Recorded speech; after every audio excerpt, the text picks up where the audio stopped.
teacher for 15 years. Now for 12 years I've been an evangelist, and I travel around and speak on creation, evolution, and dinosaurs. And it's an honor to be here in Coeur d'Alene, Idaho. My first time to preach in your city. How many have been to one of my seminars before or have seen one of the tapes before? Oh, quite a few, okay. How many have not? And how many do not understand the question so far? Okay, that's what I thought. Well, great. It's an honor to be here.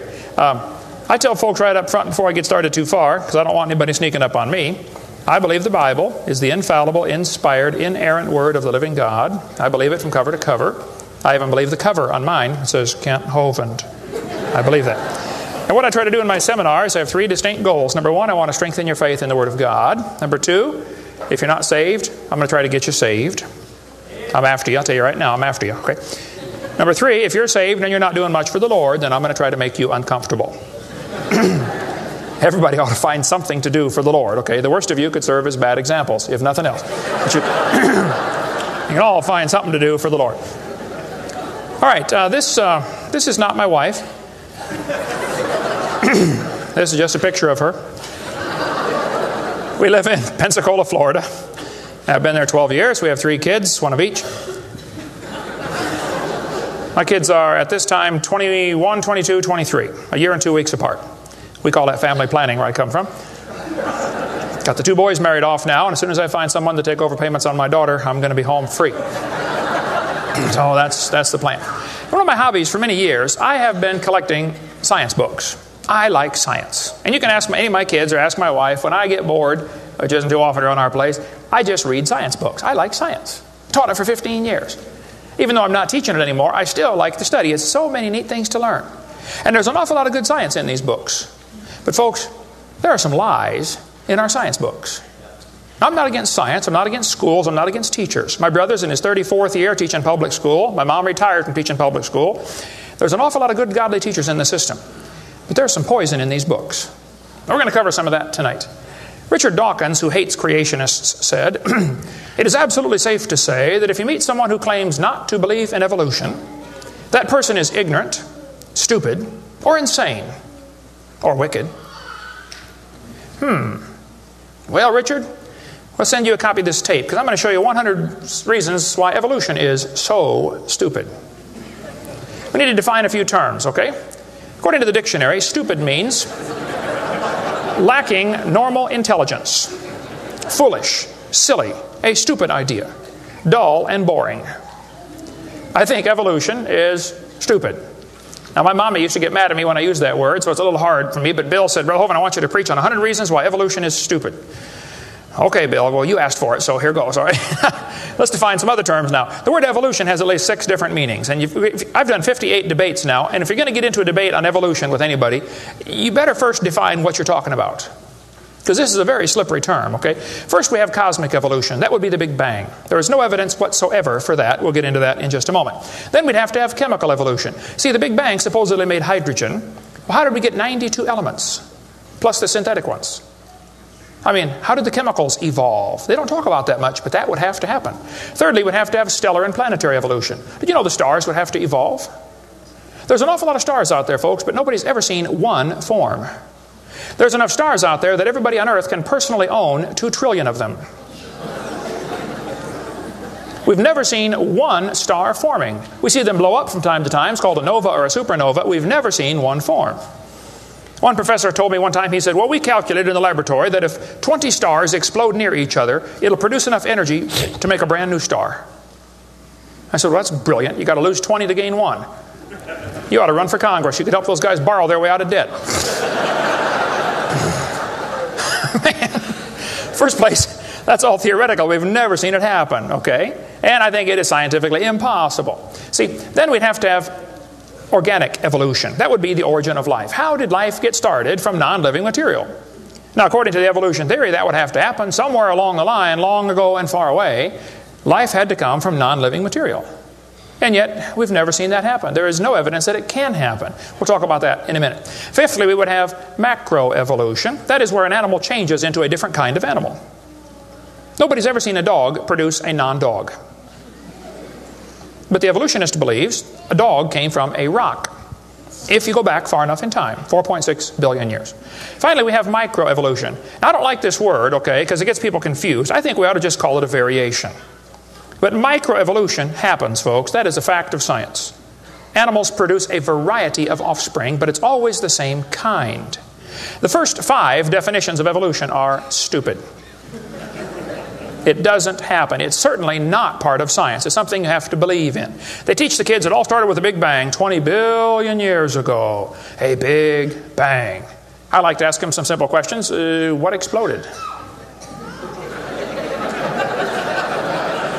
And where did it come from? And where did the energy come from? Et cetera, et cetera. According to the Big Bang Theory, it all started with a little tiny dot and exploded and spread out over all the universe much faster than the speed of light. Well, the Big Bang Theory, as we'll see in a minute, is stupid. I don't know of a better way to say it. I'm trying to be nice to them, but it is just stupid. The Big Bang idea started with a Belgian astronomer named George something, can't pronounce his last name. George said that this original matter was no more than a few light years in diameter. At the very least, that would be 2, or about 12 trillion miles. So they started off teaching a spot 12 trillion miles across was what exploded. Well, they revised that down. In 1965, they said, no, it was only 275 million miles across. Well, that's way down from 12 trillion. 1972, they said, no, it's only 71 million miles across. I don't know how they know this stuff, but this is what they taught, okay? 1974, they said it was only 54,000 miles across. 1983, they said it was the trillionth the diameter of a proton. Now they're saying it's nothing at all. Nothing exploded. And here we are. This is what the textbooks teach. 18 to 20 billion years ago, all the matter in the universe was concentrated into one very dense, very hot region that may have been much smaller than a period on this page. That's stupid. This one says, all of the matter and energy someday will once again be packed into a small area, no bigger than the period at the end of this sentence. Then another Big Bang will occur. It happens every 80 to 100 billion years. So you can forget about global warming. We're going to get squished. Now this textbook author was brilliant. I could not believe how smart this guy was. He said, boys and girls, nothing really means nothing. You have to be at least that smart to write a book. He said not only matter and energy would disappear, but also space and time. However, physicists theorize that from this state of nothingness, the universe began in a gigantic explosion. What? Yes, boys and girls, you see, nothing exploded, and here we are. Now, who can argue with logic like that? Man, they even put this in major science journals like Scientific American. This fellow said, the observable universe, that would be us, could have evolved, there's that word again, you got to watch that one, okay, 6 meanings, from an infinitesimal region. In the Greek, that means a dot. It's then tempting to go one step further and speculate that the entire universe evolved from literally nothing. They call that science and put it in a science book. I would call that stupid and put it in the garbage. This is what the books teach. I collect them. I've got hundreds and hundreds of these books from countries all over the world, clear back from 1890s up until the 2001 textbooks. They're teaching this kind of stuff, folks. This one says, all the matter in the universe was drawn into this little tiny dot. And it spun faster and faster. This is what they teach the kids. Some kids doing this for homework tonight, right? It spun faster and faster. One day, it exploded. Big bang. I was talking to a professor from Berkeley one time. I was sitting on the airplane next to a professor from Berkeley University. I don't know if you folks here in Idaho ever heard of Berkeley or not. But Berkeley is not a Bible college. So we got talking about the Big Bang, and he said he believed in the Big Bang Theory. I said, yes, sir, I figured that. You have to teach it at Berkeley. I said, tell me, sir, how did the universe get here? He said, well, 20 billion years ago, all the matter was squished in this little tiny dot, and it was spinning real fast, and it exploded. Big bang. And pieces flew off and became the galaxies and the sun, the moon, the stars, and finally, people. Here we are. I said, sir, could I ask you a couple questions, please? One of my favorite things to do in life is asking questions to people who believe in evolution. I absolutely have a wonderful... That's how this whole ministry started. 12 years ago, I moved to Pensacola, Florida. Some article came out in the newspaper that said, dinosaur bones found in Montana from 80 million years ago. I wrote my first letter to the editor in my life, about 12 years ago. I wrote a letter to the editor. I said, yes, they found dinosaur bones, and yes, it was 40 feet long, and yes, it was found in Montana, but it was not from 80 million years ago. This one probably drowned in the flood in the days of Noah, 4,400 years ago. And you would have thought I shot the sacred cow. Actually, I did. Boy, there began to be quite a battle in the newspaper, letters to the editor flying back and forth, and finally a university called me and asked me to do a debate with one of their professors. Well, I'd never had a debate in my life except with my wife, and I lost those every time. So I was not excited about debating. But I said, well, how do you do it? What do you want? And the guy said, well, you send us 30 questions, and the other guy will send in 30 questions, and we'll discuss those questions for the debate. I said, okay. So I sent him 30 questions. I thought they were perfectly legitimate, fair questions. I said, a woodpecker's tongue goes all the way around the back of his head and comes on top of his left eyebrow, left nostril here. Would you please show me any fossils that have been found, intermediate species between a normal bird and a woodpecker, with his tongue going all the way around his head? What evidence do you have of how this evolved? That question never came up. I don't know what happened to it. But I said, termites chew on wood and they swallow it, but termites can't digest it. It goes into their stomach, and there's little tiny critters in their intestines that actually digest the cellulose. Now, those little critters can't live without the termite, and those termites can't live without those critters. Which one evolved first? I thought it was a fair question, but it never came up. I don't know what happened. I think they lost my list. But anyway, one of my favorite things to do is asking questions to people who believe in evolution. So I asked this professor if I could ask him some questions about the Big Bang. He said, sure, what would you like to know? I said, well, sir, you told me 20 billion years ago all the matter in the universe was squished in this little tiny dot. And it was spinning faster and faster and exploded. I said, where did all this matter come from? He said, well, we don't know that for sure. I said, okay, now, sir, hold it. If I told you that I believe about 6,000 years ago God created the heaven and the earth like the Bible teaches, you're going to say, and where did God come from? And I don't know. But you said 20 billion years ago there was a Big Bang, and you don't know where the dirt came from. So basically, I believe in the beginning God, and you believe in the beginning dirt. Don't tell me my theory is religious and yours is science. Oh, no, sir, they're both religious. The news media tries to make it look like it is religion versus science. I did a debate in El Paso, Texas here recently, and the news media wrote an article. They said, religious and scientific leaders debate evolution.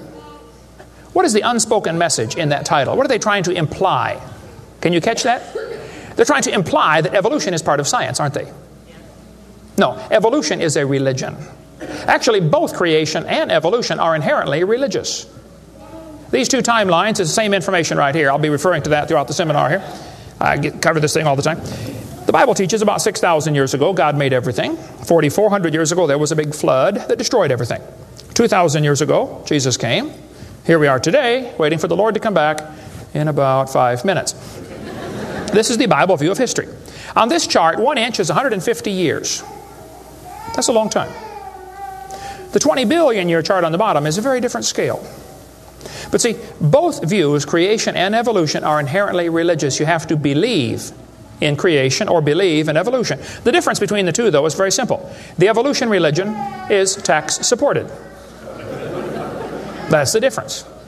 By the way, if I was to make that bottom chart the same scale as the top chart, the bottom chart actually needs to be 2,100 miles long. That's from Pensacola to Portland, Oregon. I don't want to carry a chart that big, so I made a new scale for the other one, okay? If they want to believe it happened long ago and far away, they're welcome to believe that, but that's not science. Evolution is a religious worldview, and I think it is stupid. So I asked the professor, where did the matter come from? He said, I don't know. I said, well, sir, would you please tell me where the laws came from? The universe is run by laws, gravity, centrifugal force, inertia. Who gave the laws? He said, we don't know that either. I said, sir, could you tell me where the energy came from? You know, it takes energy to make a big bang. Who bought the gas to run this machine anyway? He said, we don't know that either. I said, sir, could I ask you another question? He said, sure. What else would you like to know? What else? What do you mean else? You haven't told me nothing yet. I said, does Berkeley have a merry-go-round? How many of you know what a merry-go-round is? You go round and round and round till you puke, okay? He said, no, we don't have a merry-go-round at Berkeley. I said, you ought to get one. You could learn some good science on a merry-go-round. If you put some fourth graders on a merry-go-round, are there any fourth graders in here tonight? Who's in fourth grade? All right, I like fourth graders. I spent the best 5 years of my life in the fourth grade. That's before they diagnosed ADD. Put some fourth graders on the merry-go-round. I like using fourth graders because they're tough and they're expendable. And we're going to get the high school football team out there to get that thing spinning clockwise as fast as it will possibly go. Now, if you have a digital watch, you may not know what clockwise means. I'll explain it later. We're going to spin the merry-go-round clockwise. The kids are going to go through 4 phases. They start off in phase 1. They're screaming at the football players. Come on, let's go. Faster, faster. Can't you go any faster? You get up around 30 miles an hour. The kids enter phase 2, where they stop screaming. They just quietly concentrate on trying to hang on for dear life. You get up around 60 miles an hour. The kids enter phase 3, where they start screaming again. But now they're screaming, stop, stop, please, slow down. Don't stop, though. Keep going faster and faster. When you get to about 100 miles an hour, you should enter phase 4. That's where the kids begin to fly off the merry-go-round. Now, when this happens, you will notice a very interesting phenomena of physics. If the merry-go-round is going clockwise, when the kid flies off, the kid will be spinning clockwise until he encounters resistance, like a tree or telephone pole. That's because of a law in physics known as the conservation of angular momentum. You see, if a spinning object breaks apart in a frictionless environment, the fragments will all spin the same direction. It's very simple. It's because the outside is moving faster than the inside. And so it keeps the same direction of spin. The professor said, yes, I understand about the conservation of angular momentum. I said, well, good. I'd like to ask you a question then, sir. If the whole universe began as a swirling dot, like you said, why do 2 planets spin backwards? He said, that's interesting. I said, no, that's more than interesting. It's kind of hard on your Big Bang Theory. Not only that, 6 of the moons are spinning backwards. Why? He said, I don't know. Why do you think they're going backwards? I was hoping he was going to ask that. I said, well, sir, I believe it's very simple. You see, I believe in the beginning God created the heaven and the earth, and God did it that way on purpose, just to make the Big Bang Theory look stupid.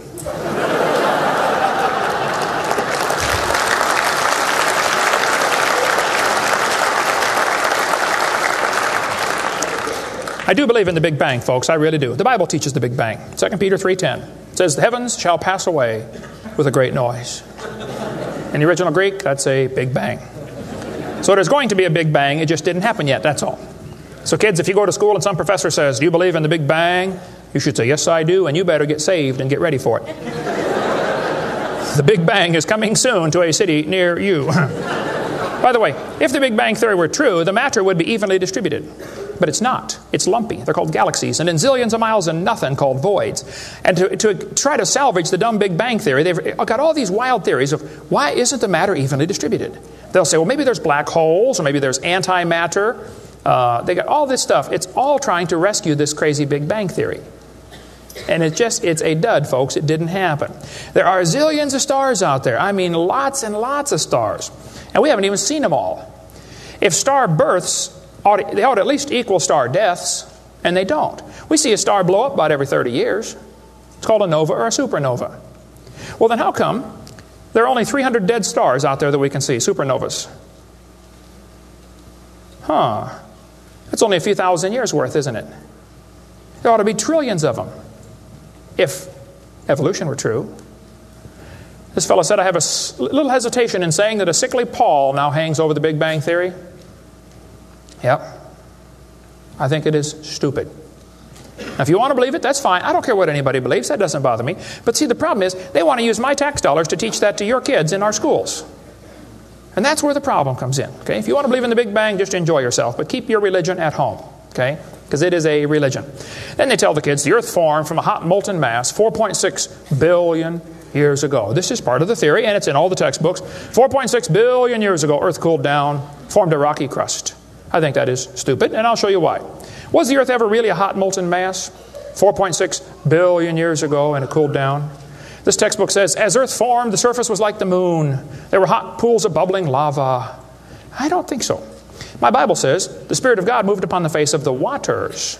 So the earth was not created a hot molten mass. It was created under water, which means it has to be less than 212 degrees Fahrenheit or 100 degrees centigrade, or it wouldn't be water, it'd be steam.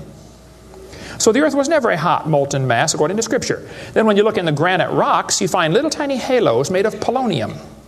Now these polonium halos are absolutely amazing. Robert Gentry, a friend of mine from Knoxville, Tennessee area, he has been studying radiopolonium halos for a long time. I met him back in the year 2000 and went down to his laboratory and I got to see some of the halos through the microscope. These little polonium halos are interesting because they have a half-life of less than a few minutes. If the rock was hot when the radioactive polonium decayed and sent out the little particles and made the halo, it would melt away. Like at 4th of July, they shoot fireworks up. Makes a circle. Does the circle stay there? No, it all falls down, right? There are probably none up there now from the last 4th of July, are there?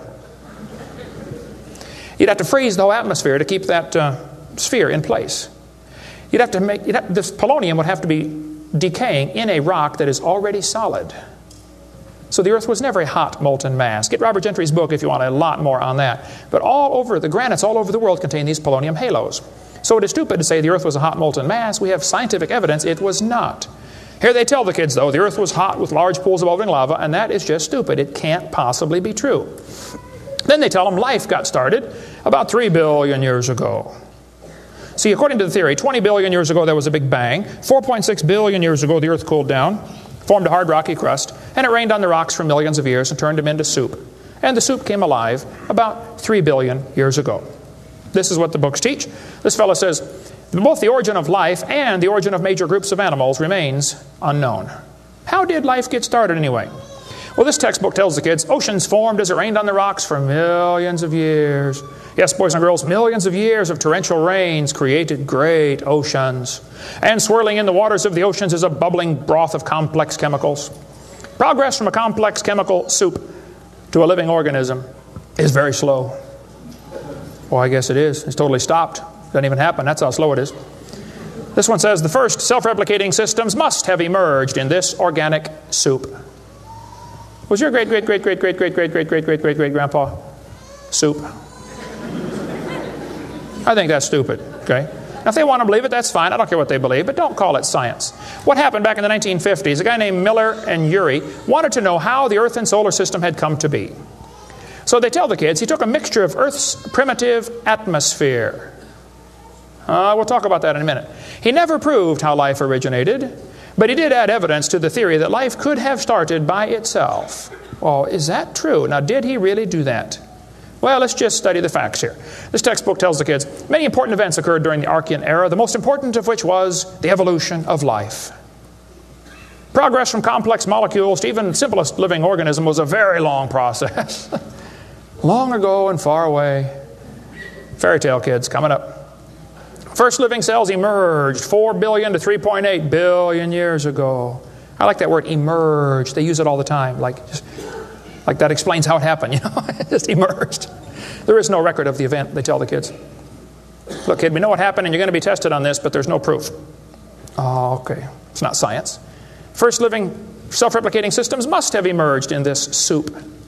I don't think so. Here's what students are taught in school. This picture of the different glass tubes and flasks and pipes going around, they tell them this is how they made life in the laboratory. He said he studied the chemical reactions of gases that existed in Earth's primitive atmosphere. Ooh, now this is important, okay? Notice up in the upper right-hand corner, he had methane, ammonia, water vapor, and hydrogen, no oxygen. He circulated these gases through these tubes through a spark, supposed to represent lightning. And sure enough, it produced a red goo at the bottom of the flask and had some amino acids in it. It didn't come close to getting life, though. Miller excluded oxygen in a reducing atmosphere because life could not evolve with oxygen. Anything that got together would oxidize. Cut a banana open, lay it on the table, it'll turn brown, it'll oxidize. Okay, so will an apple, so will anything alive. It'll oxidize. So that's why he didn't have any oxygen in the experiment. One of his gases was ammonia. Well, this creates a real serious problem because ammonia is destroyed by UV light. And UV light must be blocked by ozone, which is made from oxygen. I got a problem here. This textbook says several billion years ago, Earth's atmosphere had no free oxygen. Well, that's just simply not true. Ozone is made from oxygen and it blocks UV light, and ammonia, one of the gases needed for the experiment, is destroyed by UV light. So life cannot evolve without oxygen. But also life cannot evolve with oxygen. Well, I got a solution for that one. It didn't evolve. And by the way, the Earth has always had oxygen, even more than it does today, okay? Air bubbles are often found trapped in amber, like the movie Jurassic Park, you know, where they drilled in and got the mosquito blood. These air bubbles, though, have 50% more oxygen than we do right now. We cover more on that on my video series, videotape number 2, about what the pre-flood world was like and why they lived to be 900 on the blue series of tapes out there on the table.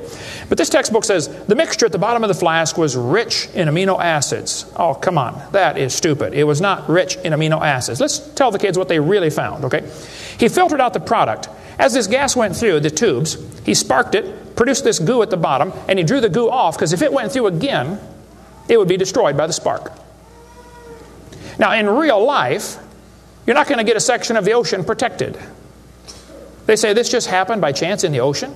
You can't filter out the product then. Secondly, what he made was 85% tar, 13% carboxylic acid, 2% amino acids.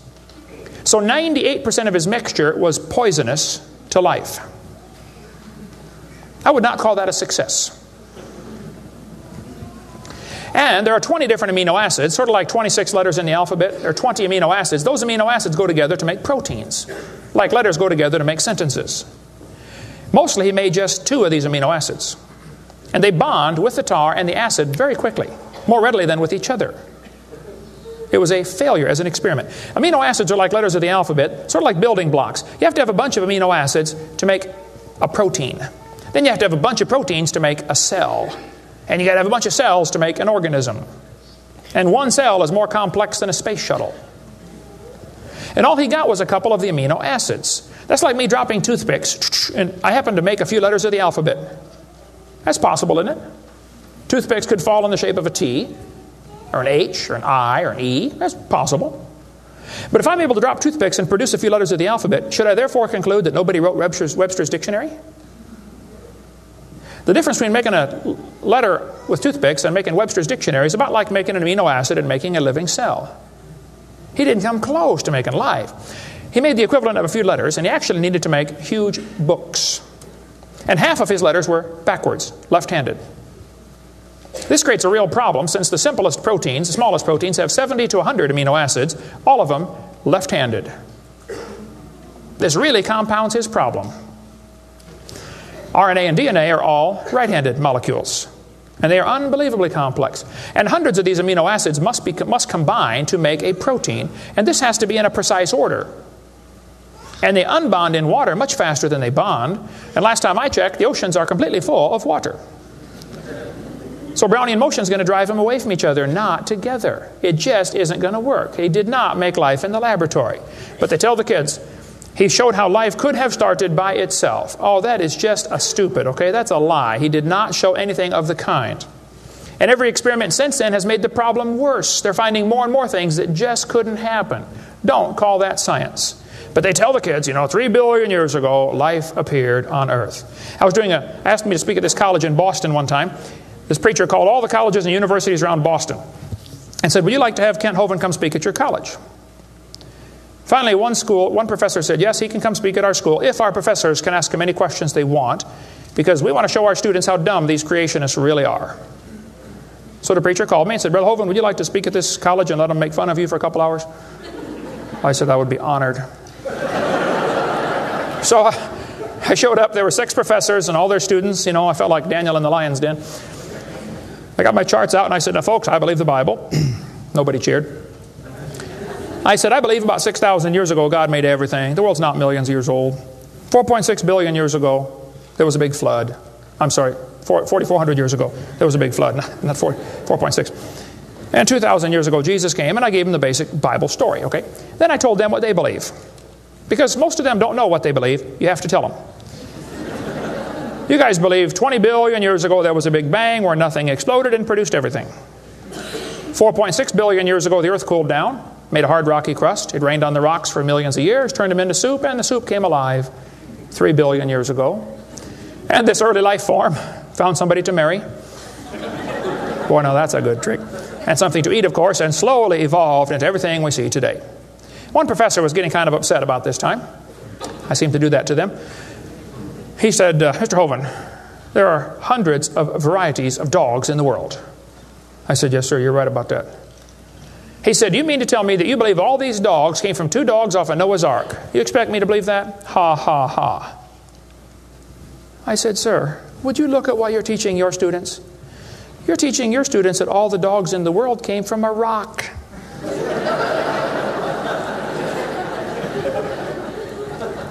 I had one woman, come to me after a debate one time. She was steaming down the aisle. Boy, she was mad. Oh, I could tell I'm in trouble now. I stood there quivering in my boots, you know. She walked up and she said, tonight you said we believe we come from a rock. We do not believe that. I said, well, ma'am, calm down just for a minute. I said, do you believe in evolution? She said, yes, I do. I'm a professor here at the university. I said, well, would you please tell me then where we came from? She said, we came from a macromolecule. I said, where did that come from? She said, from the oceans, from the prebiotic soup. I said, where did that come from? She said, well, it rained on the rocks for millions of years. And you could see it was slowly dawning on her. I do believe I come from a rock, don't I? Yes, ma'am, you do. You ought to be proud of it. Hey, don't step on Grandpa, whatever you do. Look, that's stupid, okay? There's no kind way to say it. There's a great book dealing with some of the flaws in the Miller experiment. If you want more on that for your kids to study out there on the table, get the book Icons of Evolution. Then they tell the kids that these plants and animals, not only did life evolve from non-living material, then this life had to learn to reproduce itself. Why would any organism want to reproduce more of its own kind when that's only going to increase competition for the food supply? Why didn't they instead evolve the ability to live forever and be happy? Huh? You ever think about that? I was in a debate one time, and we had question and answer time at the end. The student stood up and he said to the evolutionist, he said, sir, how did male and female evolve? The professor got up and he said, well, that is a giant mother may I step in the evolution story. A mother may I step? This is science. Wow. Well, so according to them, for the next few billion years or hundreds of millions of years, life learned to produce something other than its own kind. Of course, today everything only produces its own kind, but they say long ago and far away, they were able to do something different. Textbooks will say we started like a bacteria and slowly evolved to a human. I think that's stupid. But if you want to believe that, that's perfectly fine. Those trees of life that they put in the textbooks for your kids are a bunch of nonsense. And even evolutionists will admit that. Stephen Jay Gould, a Marxist professor at Harvard University, he says that evolutionary trees that adorn our textbooks are not the evidence of fossils. It's only inference. We infer, we imply, we hope it happened this way. This textbook says, all the many forms of life on Earth today are descended from a common ancestor. What? You mean the birds and the bananas have a common ancestor? Isn't that what he says? Found in a population of primitive unicellular organisms. Well, in the first place, there's no such thing as a primitive unicellular organism, okay? One single cell is more complex than a space shuttle. There's no such thing as a primitive single-celled organism. We talk about that on video number 4 of our series. But he says, all the forms of life are descended from a common ancestor found in a population of primitive unicellular organisms. What were those first cells like? How do we know? What events led up to their formation? No traces of those events remain. Did you catch that? Hey kid, we know what happened, but there's no proof. Primitive, huh? This one says, the humans, mammals, birds, crocodiles, all had a common ancestor. Well, anything inside that circle is religious speculation. It is stupid. Reptiles produce reptiles, dogs produce dogs, people produce people, and there's never been an exception to that. Darwin said, though, if my theory be true, here's his book right here. You can look on page 211. He said, if my theory be true, numberless intermediate varieties must assuredly have existed. Boy, you're right about that, Charlie. I mean, to change from a rock to a dog would take a few changes. David Ropp, who believes in evolution very strongly, says, in the years after Darwin, his advocates hoped to find predictable progressions. In general, these have not been found, yet the optimism has died hard, and some pure fantasy has crept into textbooks. Oh, you're kidding. Fantasy in our textbooks? Oh, yep. They tell the kids they have evidence of evolution from fossils. I don't think so. That is stupid, okay? If you find a fossil in the dirt, all you know is it died. You don't know that it had any kids, do you? And you sure don't know that it had different kids. I mean, think about it. You're in a court of law. You bring in a bone to the judge. Judge, I found this bone in the dirt. This is the ancestor of all the humans today. They would laugh at you. You don't know that that's the ancestor of anybody, do you? And why on earth would you think a bone in the dirt can do something animals today cannot do? Animals today can only produce the same kind, right? Dogs produce dogs, folks. Luther Sunderland asked all the major evolutionists, he said, where is the evidence for evolution? They all said, well, somebody else has it. We don't have it over here. So he wrote a letter to Colin Patterson. He's the director of the British Museum of Natural History. They've got the largest fossil collection in the world. He said, Mr. Patterson, I read your book on evolution. I noticed you didn't show us the missing links. Why didn't you show us the missing links? Patterson wrote back and said, I fully agree with your comments on the lack of evolutionary transitions in my book. If I knew of any, fossil or living, I would certainly have included them. I will lay it on the line, there is not one such fossil. There are no missing links, folks. The whole chain is missing. Even Stephen Gould admitted the absence of fossil evidence for intermediary stages is a persistent and nagging problem for evolution. We got the theory, we know it's true, now we just need the evidence. That's the way they think about it. Richard Goldschmidt said, maybe the first bird hatched from a reptile egg. Well, Richard, I'm sorry. I don't mean to be disrespectful, but that's stupid. See, what's happened, these guys have looked for missing links in the fossil record. They can't find any, and so they say, well, maybe evolution happened so fast it wasn't preserved. Maybe a reptile laid an egg and a bird hatched out. Well, who did that bird marry?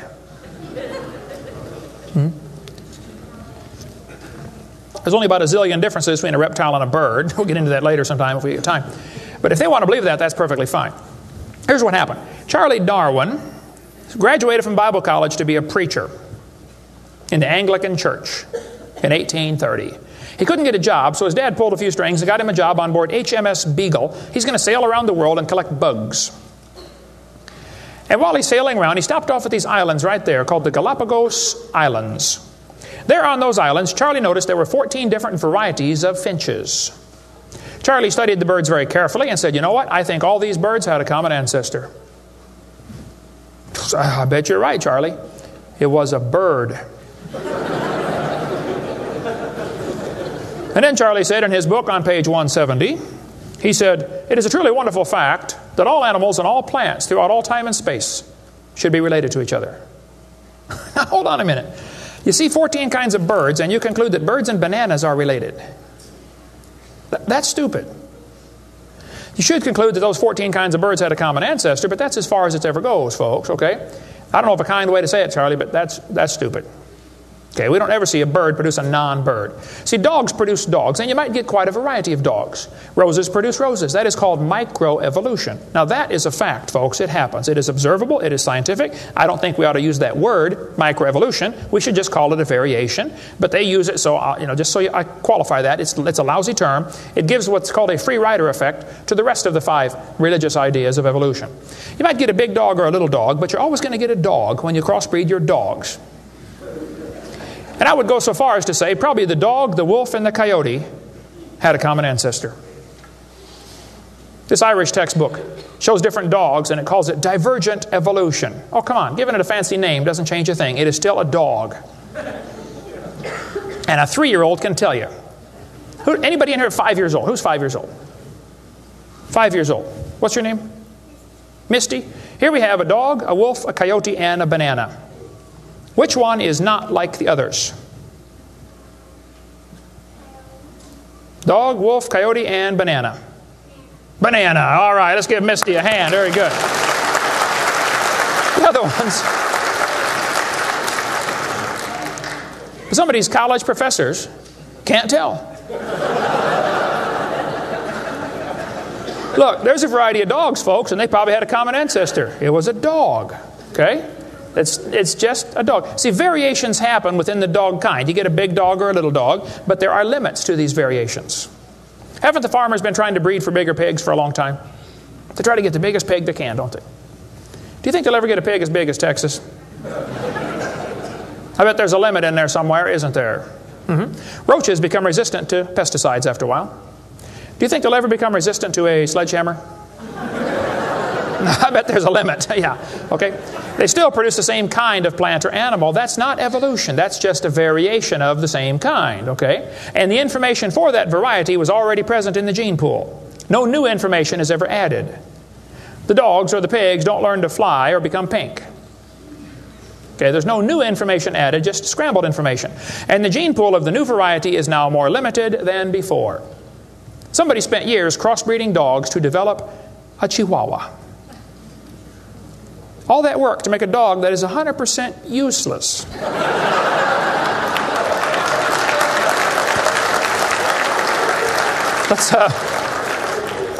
Let's turn all the Chihuahuas in the world loose back into the woods.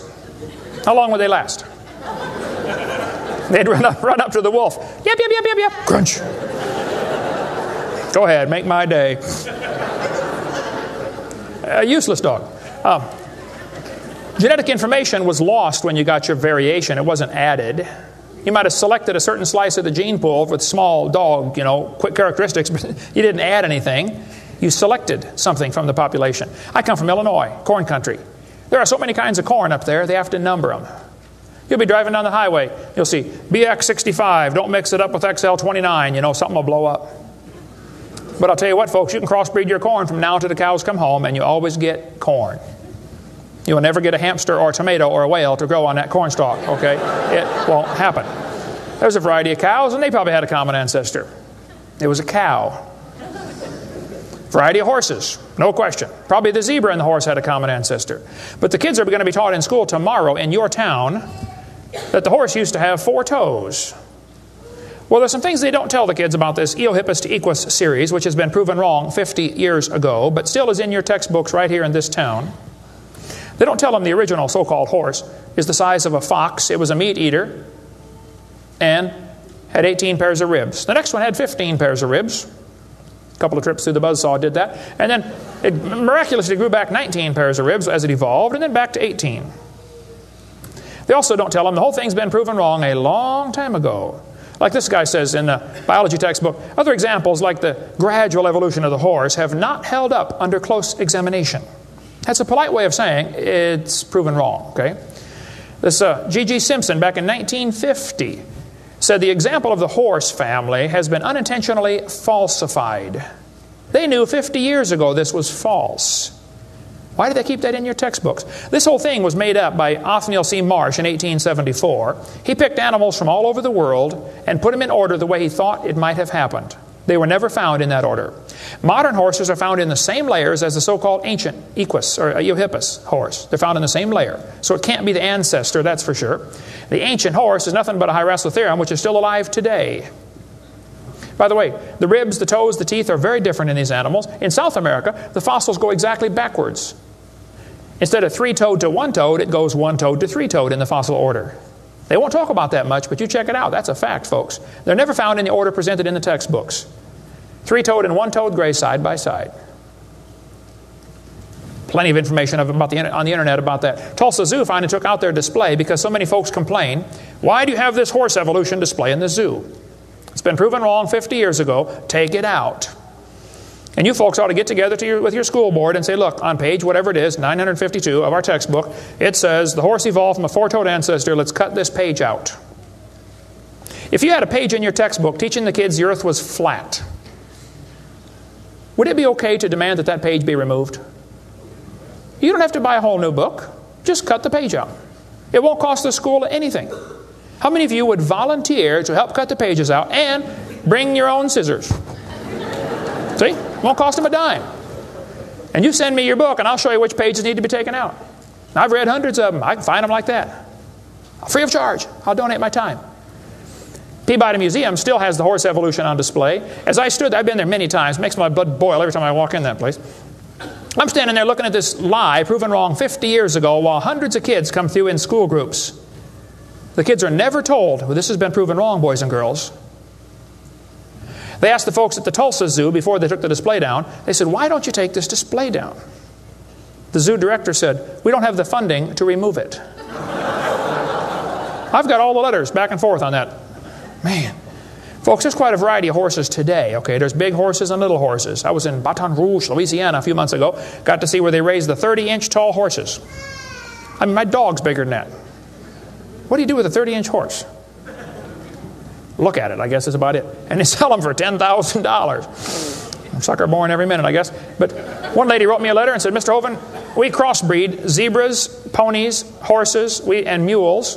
Not mules, the jackass. And we raise zonkies, zorses, zeonies. They cross every which way. Well, that's probably because they're the original same kind. No problem there. You want to see all the fatal flaws in the horse evolution story, get the book out there, Icons of Evolution. So then they're going to tell the kids, well, we have evidence for this theory. We think that one animal changed to another, and we can show evidence because many animals have similar forelimb structure. This is called the argument from homology. Well, what do they tell the kids? They'll say, boys and girls, you have two bones in your wrist, radius and ulna. And boys and girls, look at the whale's flipper carefully. Did you know the whale has two bones in his flipper, and they're called the radius and the ulna? Same as ours. Wow. Who named them, teacher? The whale? Think about it. But this is one of the evidences for evolution. They're going to say, boys and girls, comparative anatomy provides further evidence of evolution. The commonalities suggest that these and other vertebrate animals are all related. They probably evolved from a common ancestor. Well, duh. That's stupid, okay? Maybe they all had the same designer. Doesn't prove a common ancestor. By the way, the bones develop from different genes in these different organisms. They are not homologous organisms like they want you to believe. Similar design might prove the same engineer made the design. A lot of bridges in the world are kind of similar to each other. You can go compare, different suspension bridges around the world, Golden Gate Bridge and other bridges, and there's a lot of similarities. That doesn't prove one is the father of the other, or that a tornado put them up. No, it's a design that works good, okay? I discovered that the Pontiac lug nuts from a Pontiac will fit on a Chevy. They will. That proves they both evolved from a Honda 14 million years ago. No, the same engineers are designing these cars. Then they tell the kids about the geologic column. How many have ever heard that the different layers of the earth are different ages? They show the kids Grand Canyon. Yes, boys and girls, this one says, over millions of years, the Colorado River has carved the Grand Canyon from solid rock. I'm sorry, but that is stupid, okay? I'll explain why. Kids, you need to learn this. This is a very simple thing to learn, and you'll go through life much further than many of these professors go. Make yourself 3 columns. Facts are in the middle. It's a fact Grand Canyon exists. The evolutionist has an interpretation of that fact, and the creationist has an interpretation of the fact. Now, it's not part of the fact, it's an interpretation of the fact. The evolutionist says the canyon formed slowly by a little bit of water and lots of time. The creationist says, oh no, we think it formed quickly by lots of water and a little bit of time. It's a fact the earth has sedimentary layers. That's not a question. How did they get there? Well, the evolutionist says these layers formed slowly over millions of years. The creationist says, no, these layers are all from the flood in the days of Noah.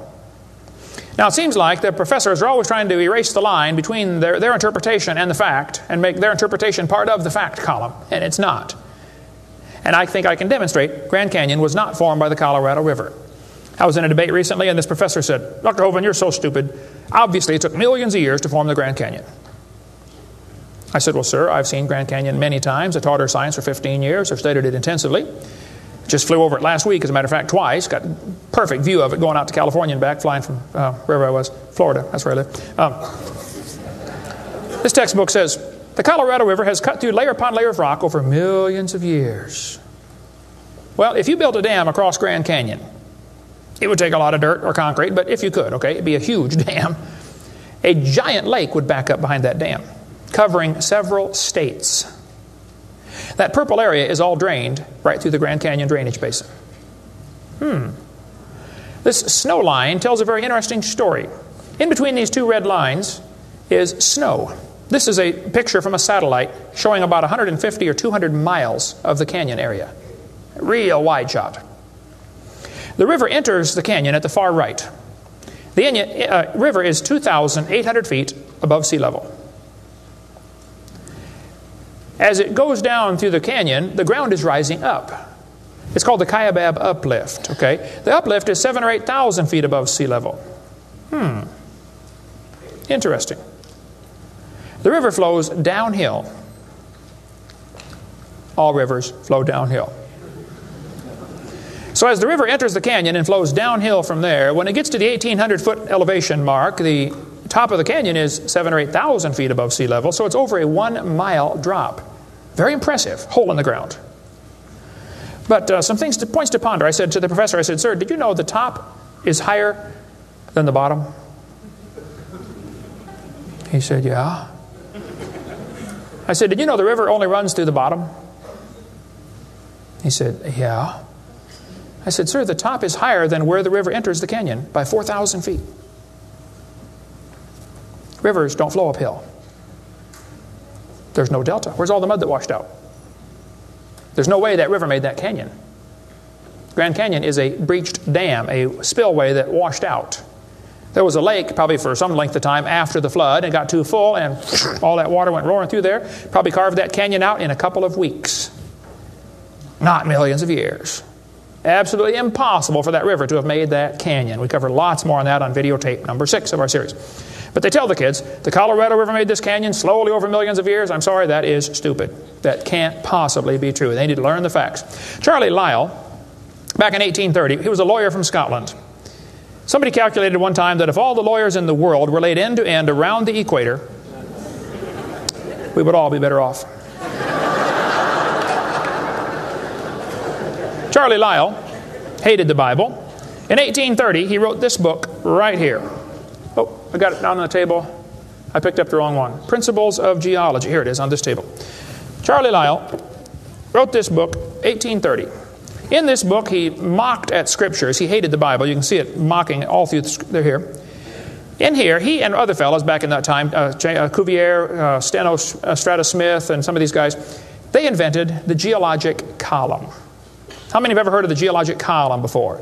They say each of the layers is a different age. You know, Cenozoic, Mesozoic, Paleozoic, Archeozoic, all them Zoic boys. And they gave each layer of rock a name, like maybe you saw the movie Jurassic Park, and an age, and an index fossil. This was done in 1830, way before there ever was a carbon dating or potassium argon dating or lead-208, lead-206, uranium-235, uranium-238. Didn't exist, folks. The dating text didn't exist. They just made up these numbers out of the clear blue sky. The geologic column is the Bible for the evolutionist. It can only be found one place in the world, the textbooks. There is no geologic column, and they know it. This fellow says, if there were a column of sediments, unfortunately, no such column exists. The geologic column is a hoax. Does not exist. It is stupid. Those layers cannot be different ages. If the geologic column were all in one place, it would be 100 miles thick. Didn't happen. By the way, if the geologic column were true, if you look at the side of Grand Canyon and see all these thousands of layers, why are there no erosion marks between the layers? Don't you think if one layer sat there for 10 million years waiting for the next one, it would rain once or twice? No erosion marks between the layers. Interesting. Oh, something to consider anyway. Those layers are all deposited very rapidly, and I think we can demonstrate that scientifically. If you take a jar of dirt, put some water in it and shake it up, and set it down, it'll settle into layers for you automatically. It just takes a few minutes. It's called hydrologic sorting. The gravels go to the bottom, and then the sands and the silts and the clays. It'll sort just like that, folks. Go home and do it with a jar. You'll see what I'm talking about. Years ago, I was preaching in Union Center, South Dakota. Union Center is right there. It's not even on the map. There are 40 people in the whole town. 38 of them came to church. I don't know where the other 2 were. But they showed up later, I guess. But the preacher said, "Hey, Brother Hovind, let's go down to Rapid City, South Dakota. They've got a museum down there with a bunch of dinosaur bones." I said, "All right, I like dinosaurs. Let's go." So we all drove down to the museum. The guide met us at the door. He said, "Would you like me to give you a tour?" We said, "That would be great, sir."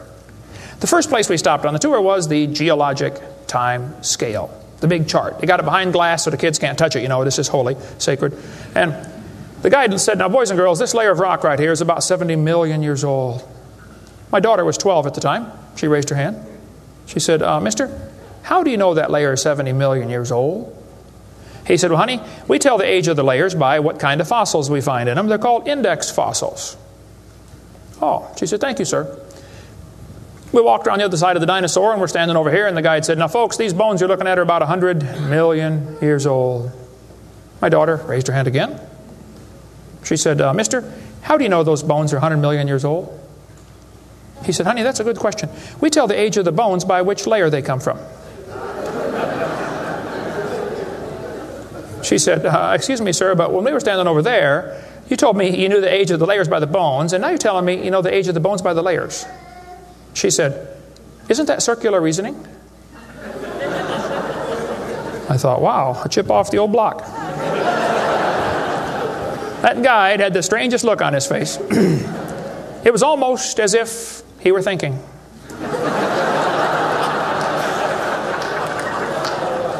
He looked at my daughter. He looked at me. I wasn't about to help him. I thought, wow, this is going to be good. I got to hear this. He looked back at my daughter. He said, you know, you're right. That is circular reasoning. I never thought of that before. Folks, geologic column is a joke. It doesn't exist. It's all based on circular reasoning. We can demonstrate that clearly. Get our video number 4 if you want more information on how it's all based on circular reasoning. I'll just give you a couple of quotes here. This guy says, the rocks do date the fossils, but the fossils date the rocks more accurately.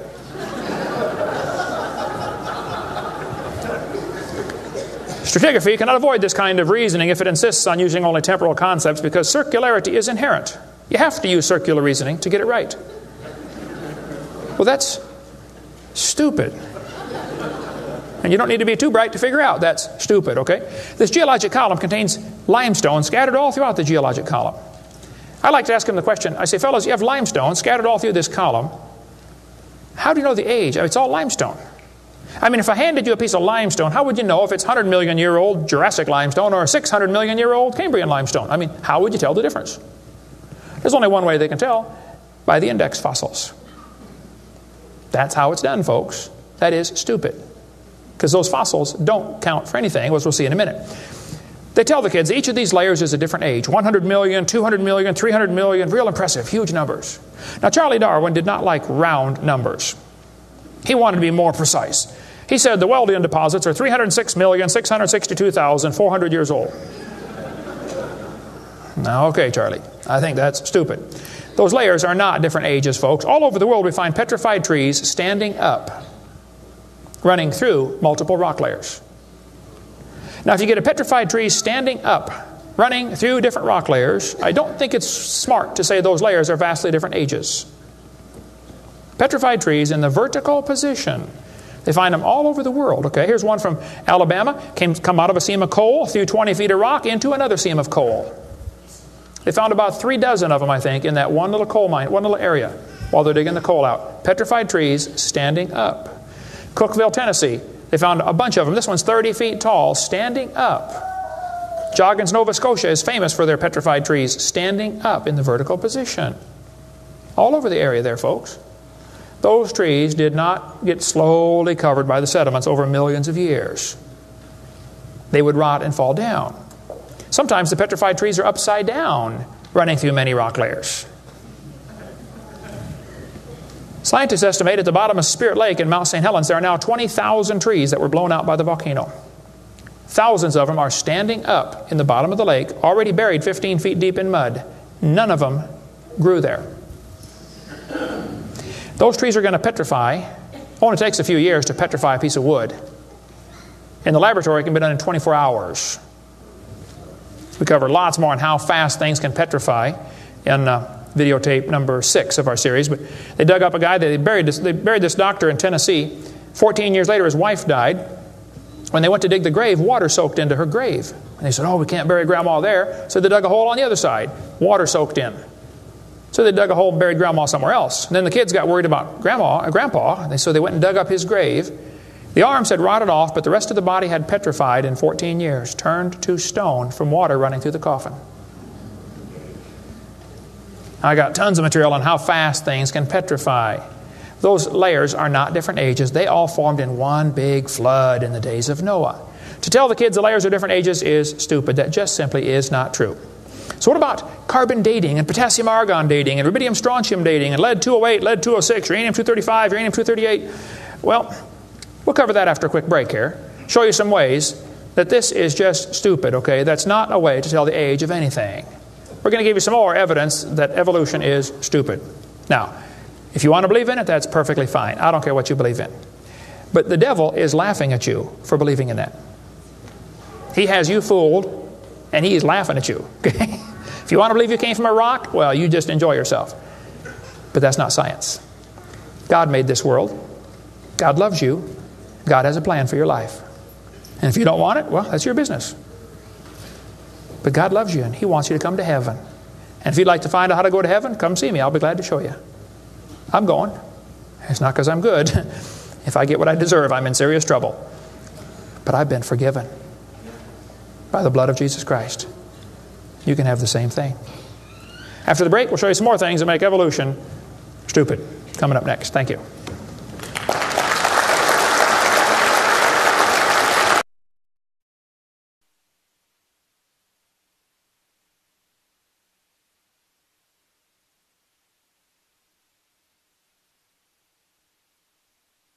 In the early 1950s, actually the late 1940s, they invented carbon dating.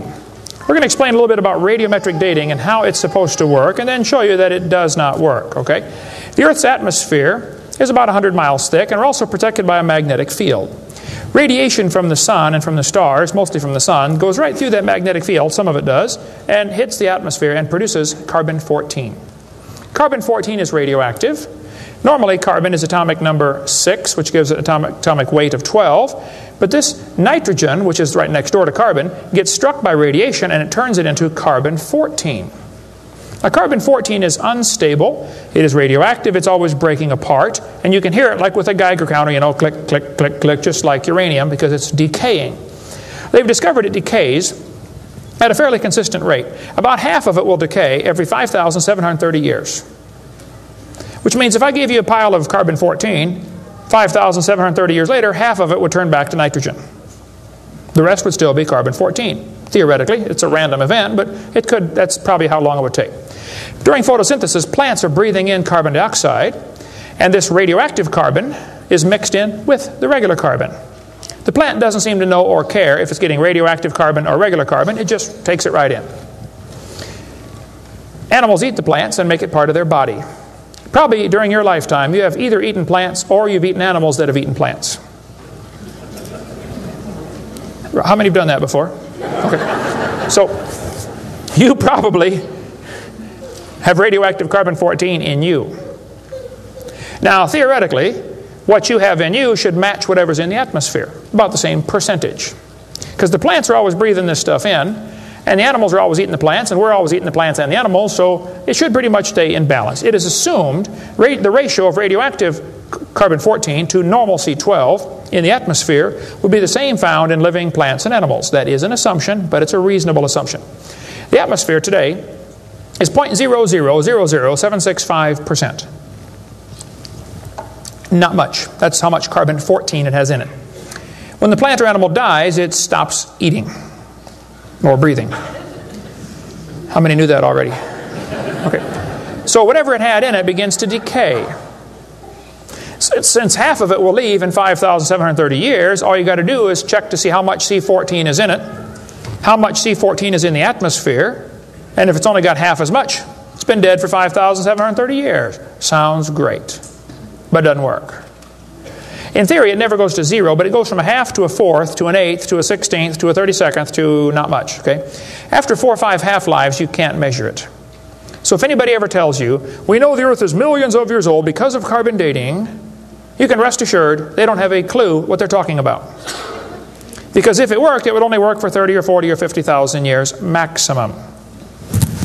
They compare the amount of C14 in the object being dated with the amount currently in the atmosphere and estimate how long the object has been dead. It sounds good, but there are some assumptions that mess everything up. Okay?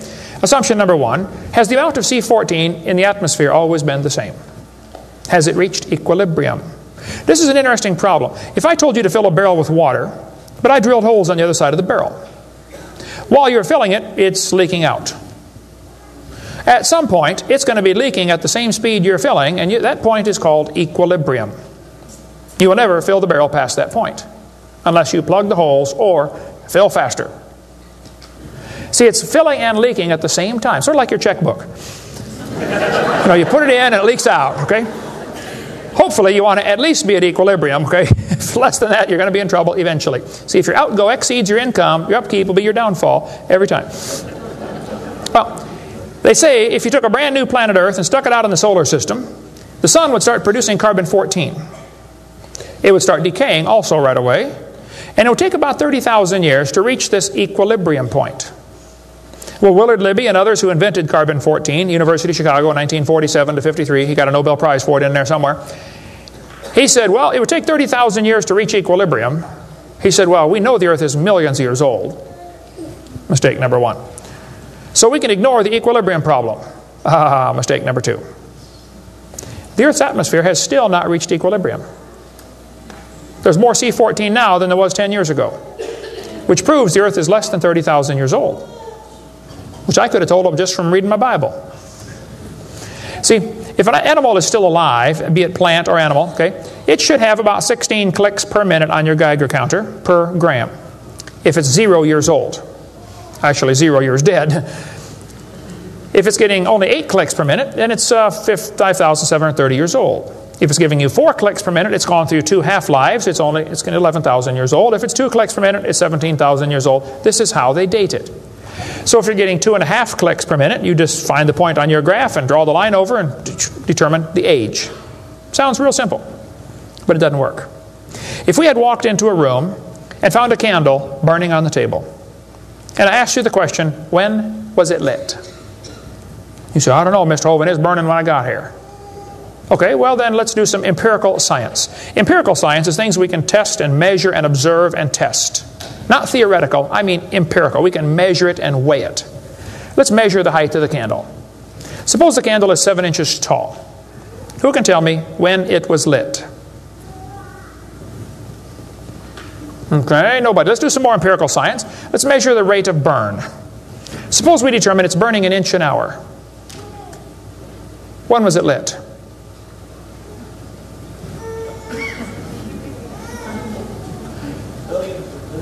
Billions of years ago.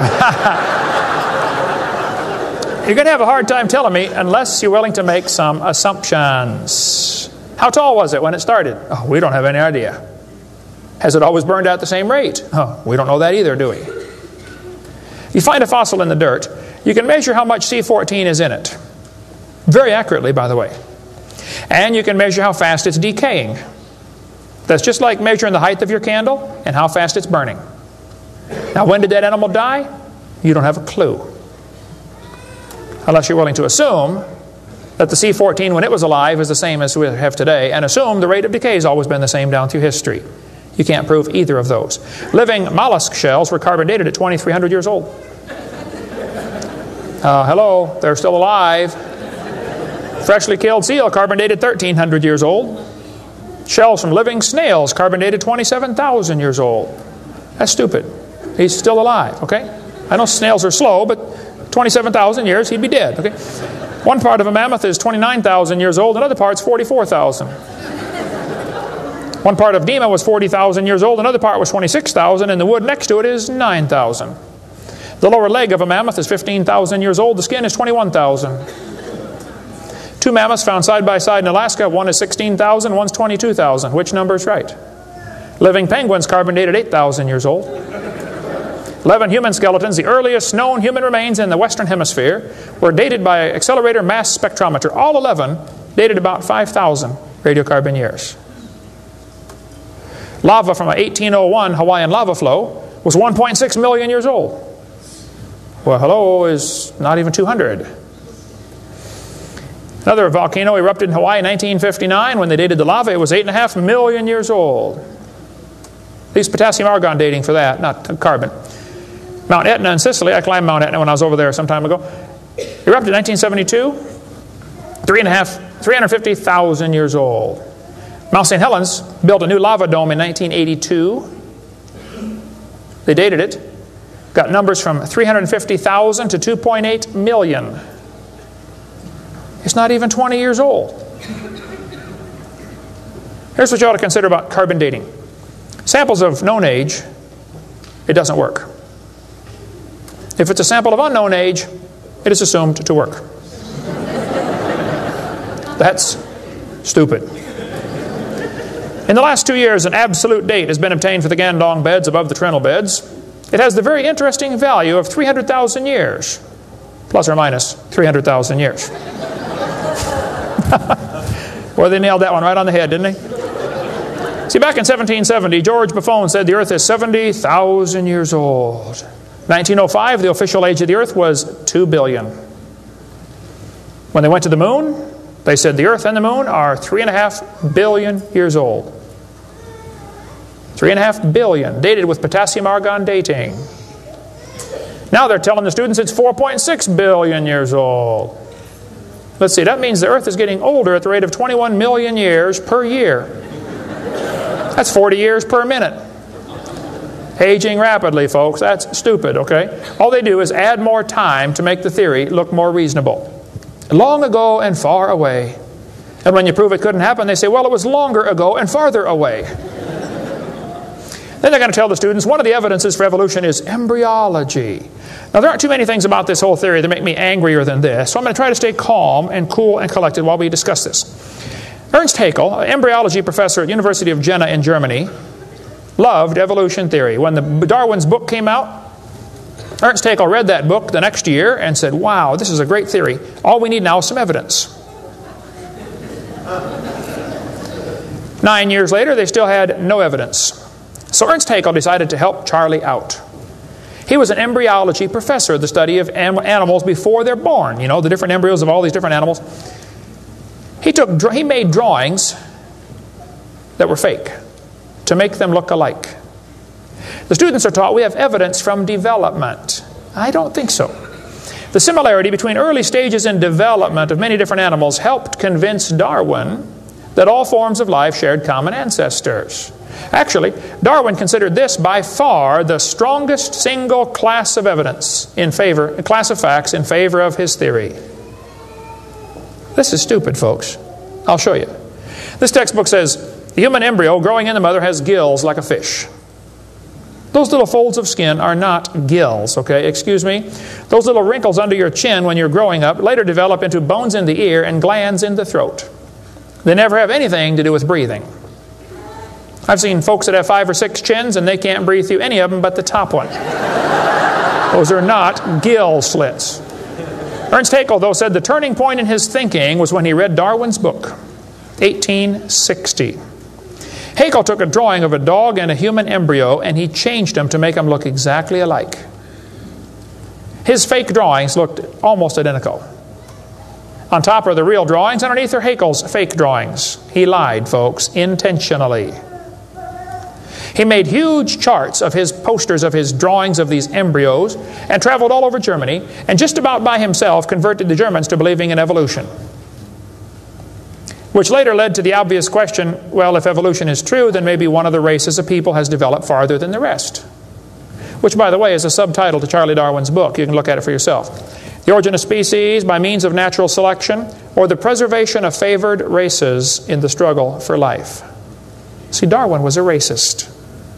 We cover lots more on that on video number 5. That one is politically incorrect. You don't want to watch that one. Trust me. On top are Haeckel's fake drawings. Underneath are actual photographs of what he claimed he was drawing a picture of.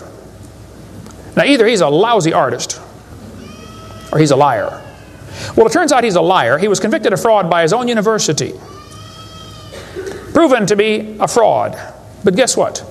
Haeckel's fake drawings are still used in textbooks in your state right now. Here's a textbook used at the University of West Florida, in the middle of the Bible Belt.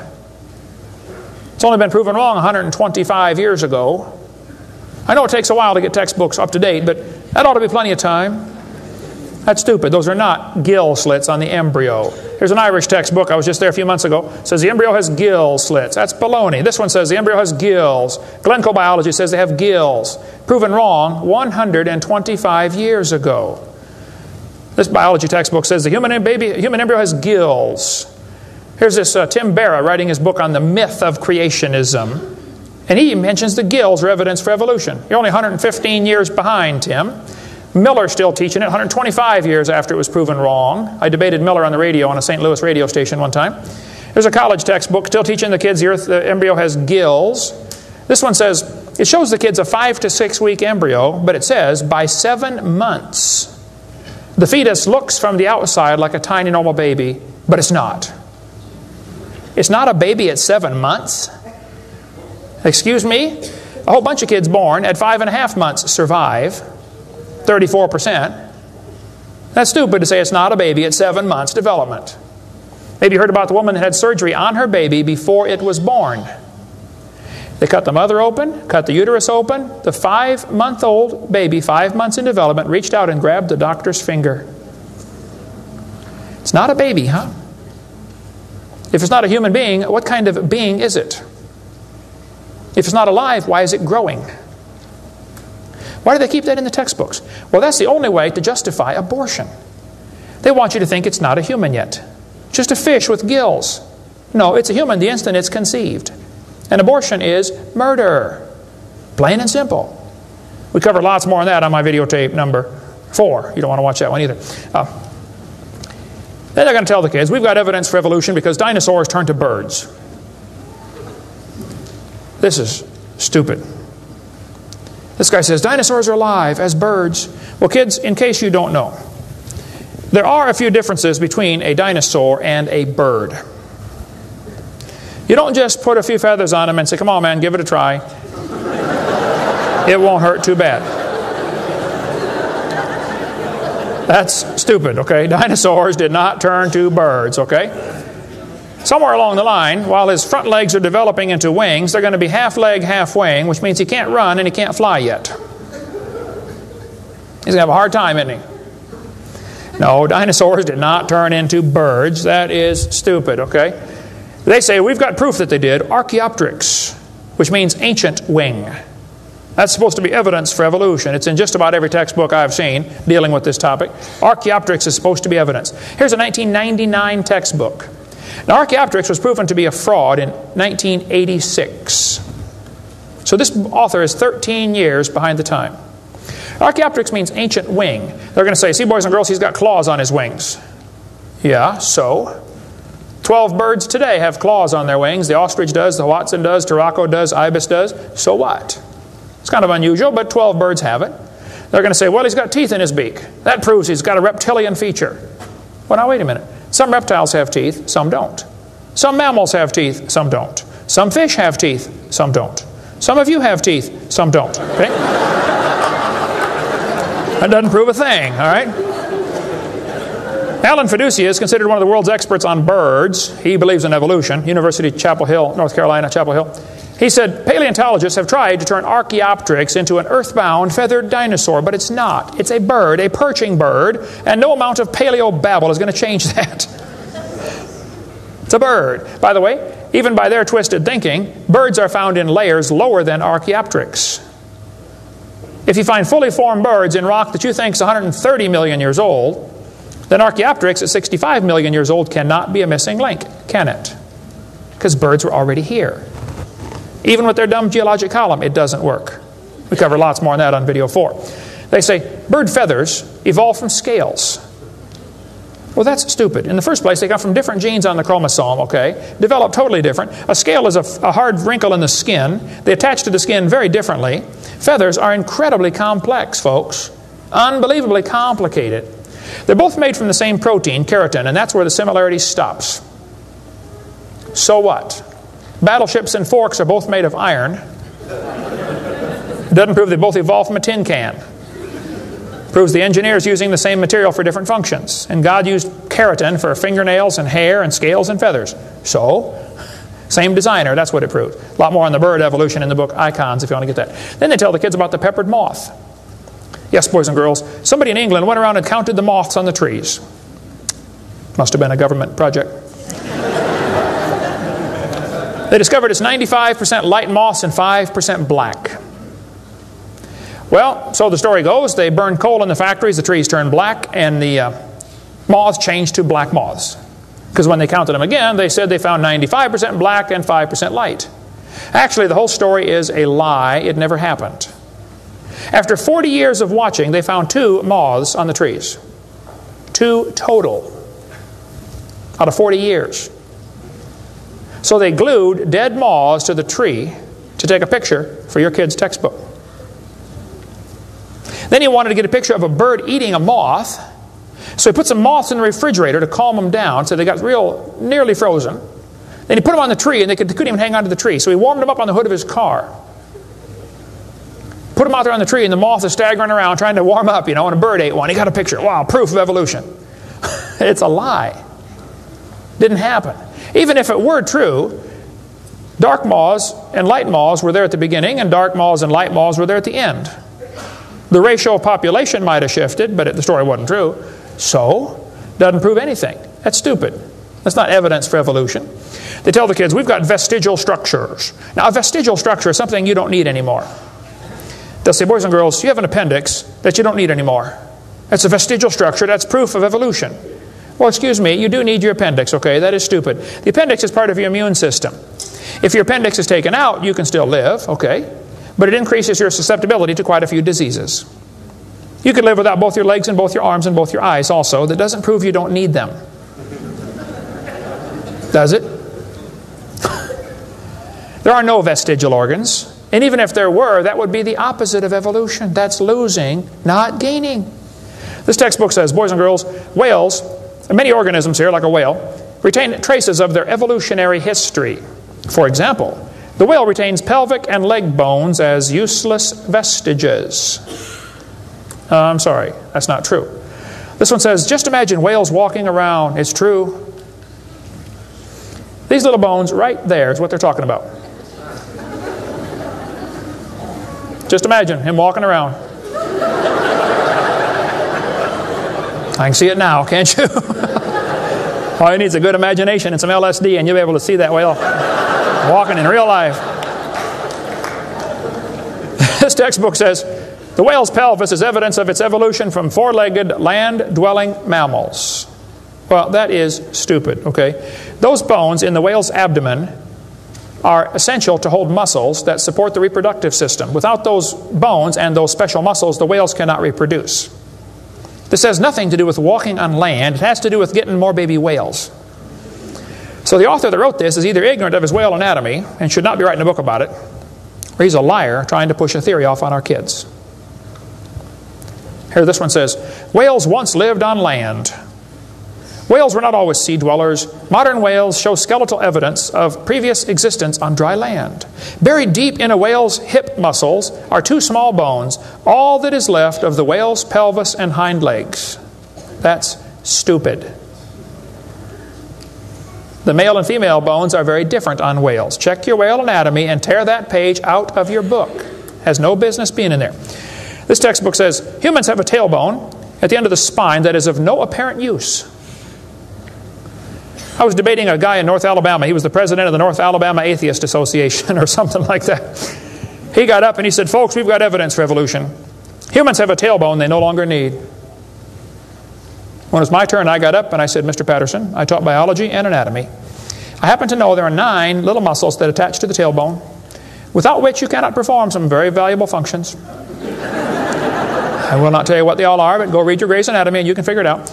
I said, however, Mr. Patterson, if you think the tailbone is vestigial, I, Kent Hovind, will pay right now to have yours removed. Bend over.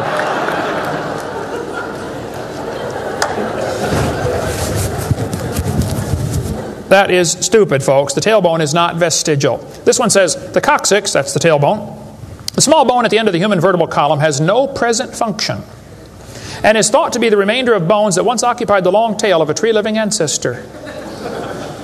I was taught when I went to school, man used to have a tail, but he lost it because he didn't need it. I thought, didn't need it? Have you ever thought how handy a tail would be? Have you ever come to the door with 2 sacks of groceries? Wouldn't that be nice, man, to be able to grab that door and walk right around and get in it? Lost it because we didn't need it. Man, you could drive the car and tune the radio knob and hold a Coke at the same time. They're going to tell the kids that lobe-finned fish show evolution. Yes, boys and girls, during the Devonian period, 410 million years ago, there were fish with lobe fins. What that means is a short arm and then the fin grows. Well, that's stupid, okay? The lobe-finned fish are still alive. They're called the coelacanth. And when they found the first coelacanth in 1938, people didn't believe it. They said it can't be true because they died millions of years ago. When they finally proved, yes, they're still here, all they said was, wow, they survived for millions of years. Never dawned on them to maybe question the whole theory.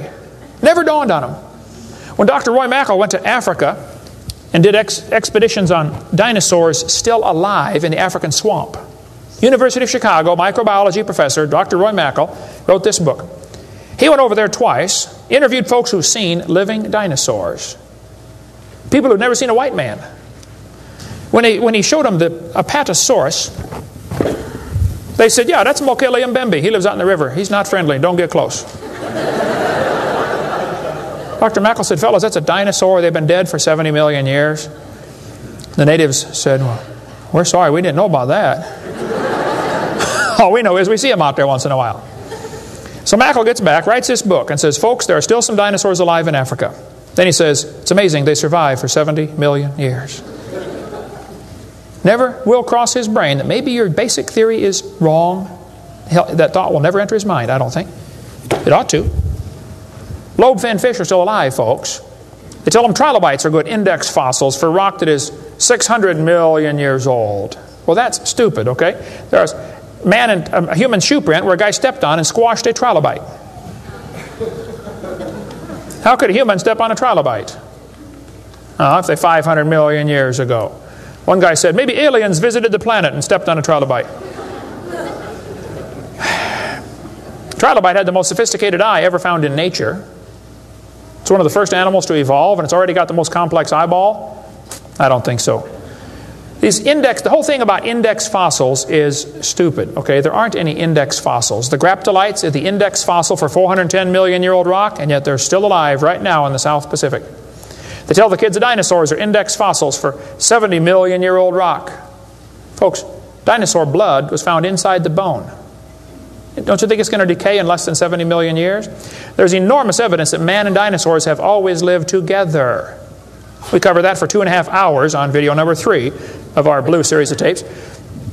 Gene Thomas, missionary friend of mine, was in the Congo swamp for 42 years as a missionary. He said, I had 2 pygmies in my church that killed and ate one.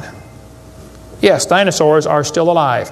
California, 1925, this thing washed up on the beach called California's Nessie. Laid there on the beach and rotted away. Here's a guy behind it with a rifle. In the front you can see the critter's head. Neck going off to the right. The neck was 20 feet long.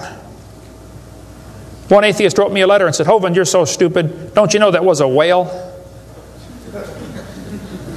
Show me any neck on a whale, would you please? No, I think dinosaurs have always lived with man. They were called dragons for most of history. People killed most of them. There could be a few still around. It wouldn't affect me at all, okay? I don't think there's a lot of them, but there could be a few still out there.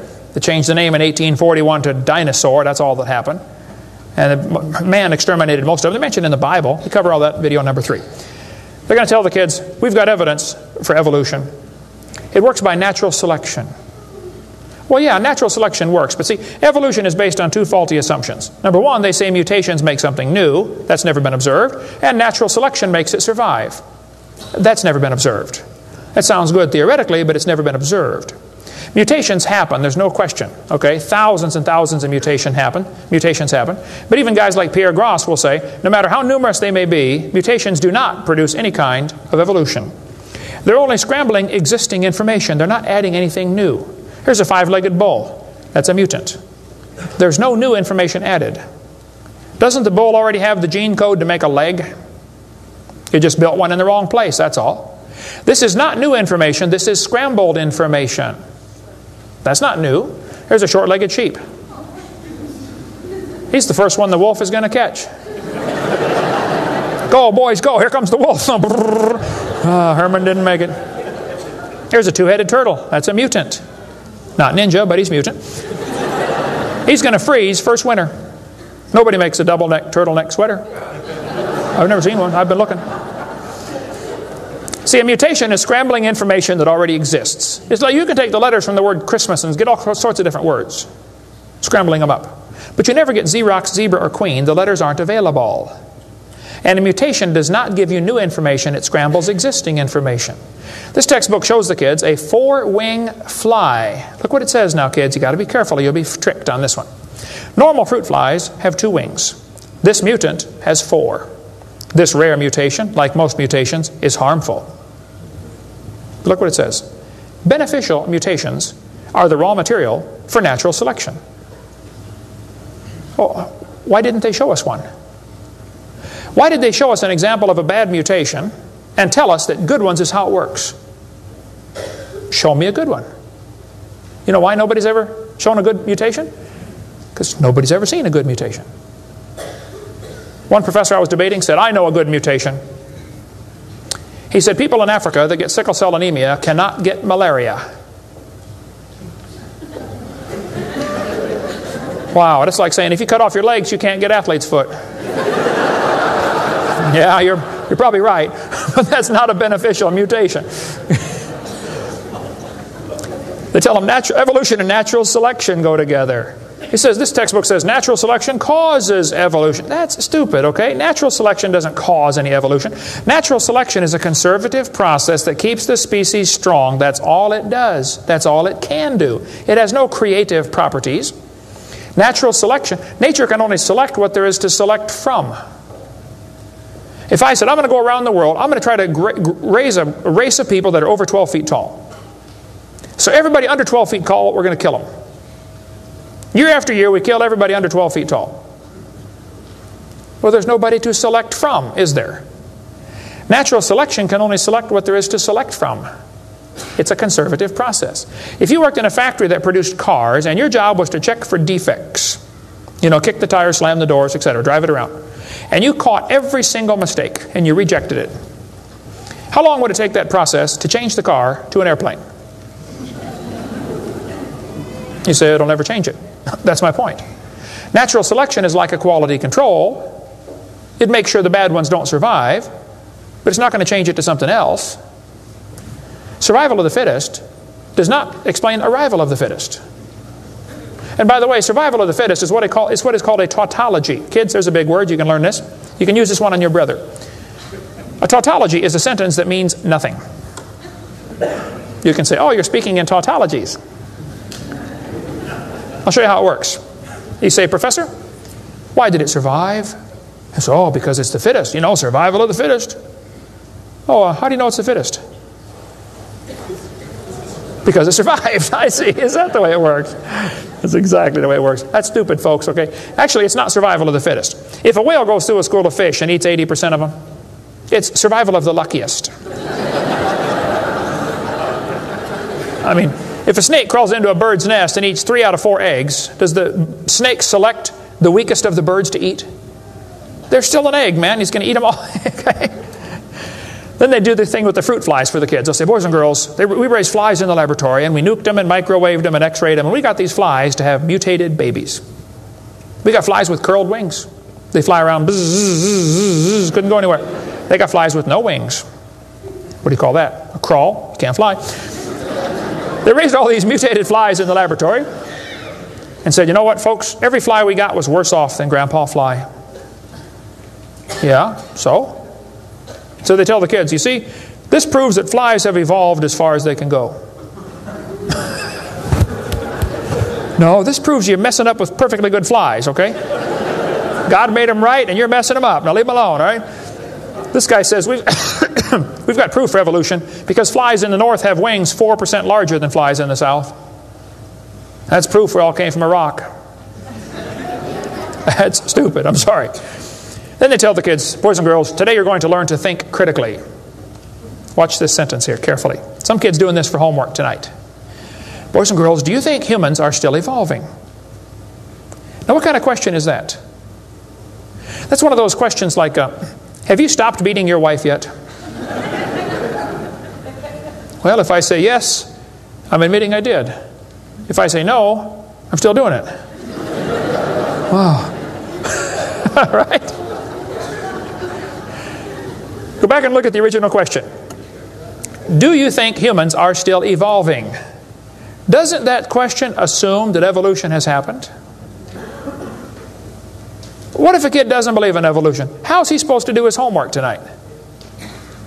That question does not teach him how to think critically. That teaches him what to think, not how to think. That's a Soviet-style indoctrination type question. And the textbooks are full of them.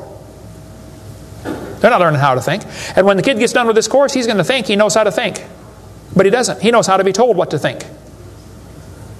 Brainwashing at taxpayer expense. Quite a few lies in the textbooks covered in this one. We got a lot more in video number 4. Adolf Hitler said, "You let me control the textbooks, I'll control the state." What is in these books anyway? There's a lot of good science in there, but there's some poison.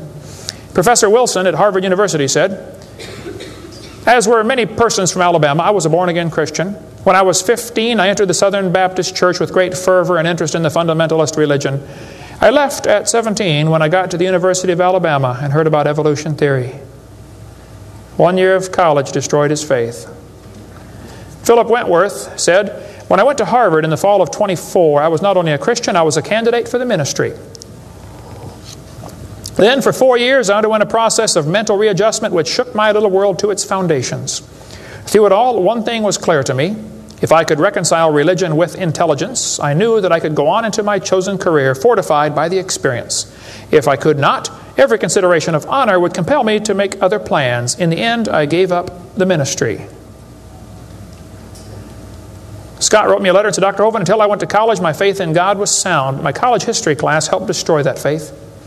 I started to doubt the Bible and God's Word. I even started to doubt Jesus was truly God's Son and that He died and rose for my sins. My best friend showed me your tapes and I was in awe of what I saw. Everything I thought I knew about life was changed." Praise God. People will sit home and watch a video that you will never get to come to church. Especially men. If they're sitting at home holding the remote. There's this feeling of power surges through their body. How many know what I'm talking about? Now come on, be honest, okay? Right? That's why we purposely leave my videotapes uncopyrighted. Copy them and give them to your friends, man. Get them saved. All right? 75% of the kids from Christian homes that go to public schools are going to lose their faith after 1 year of college. 75%. Professor Bonar said, "Evolution is a fairy tale for grown-ups. The theory has helped nothing in the progress of science. It is useless."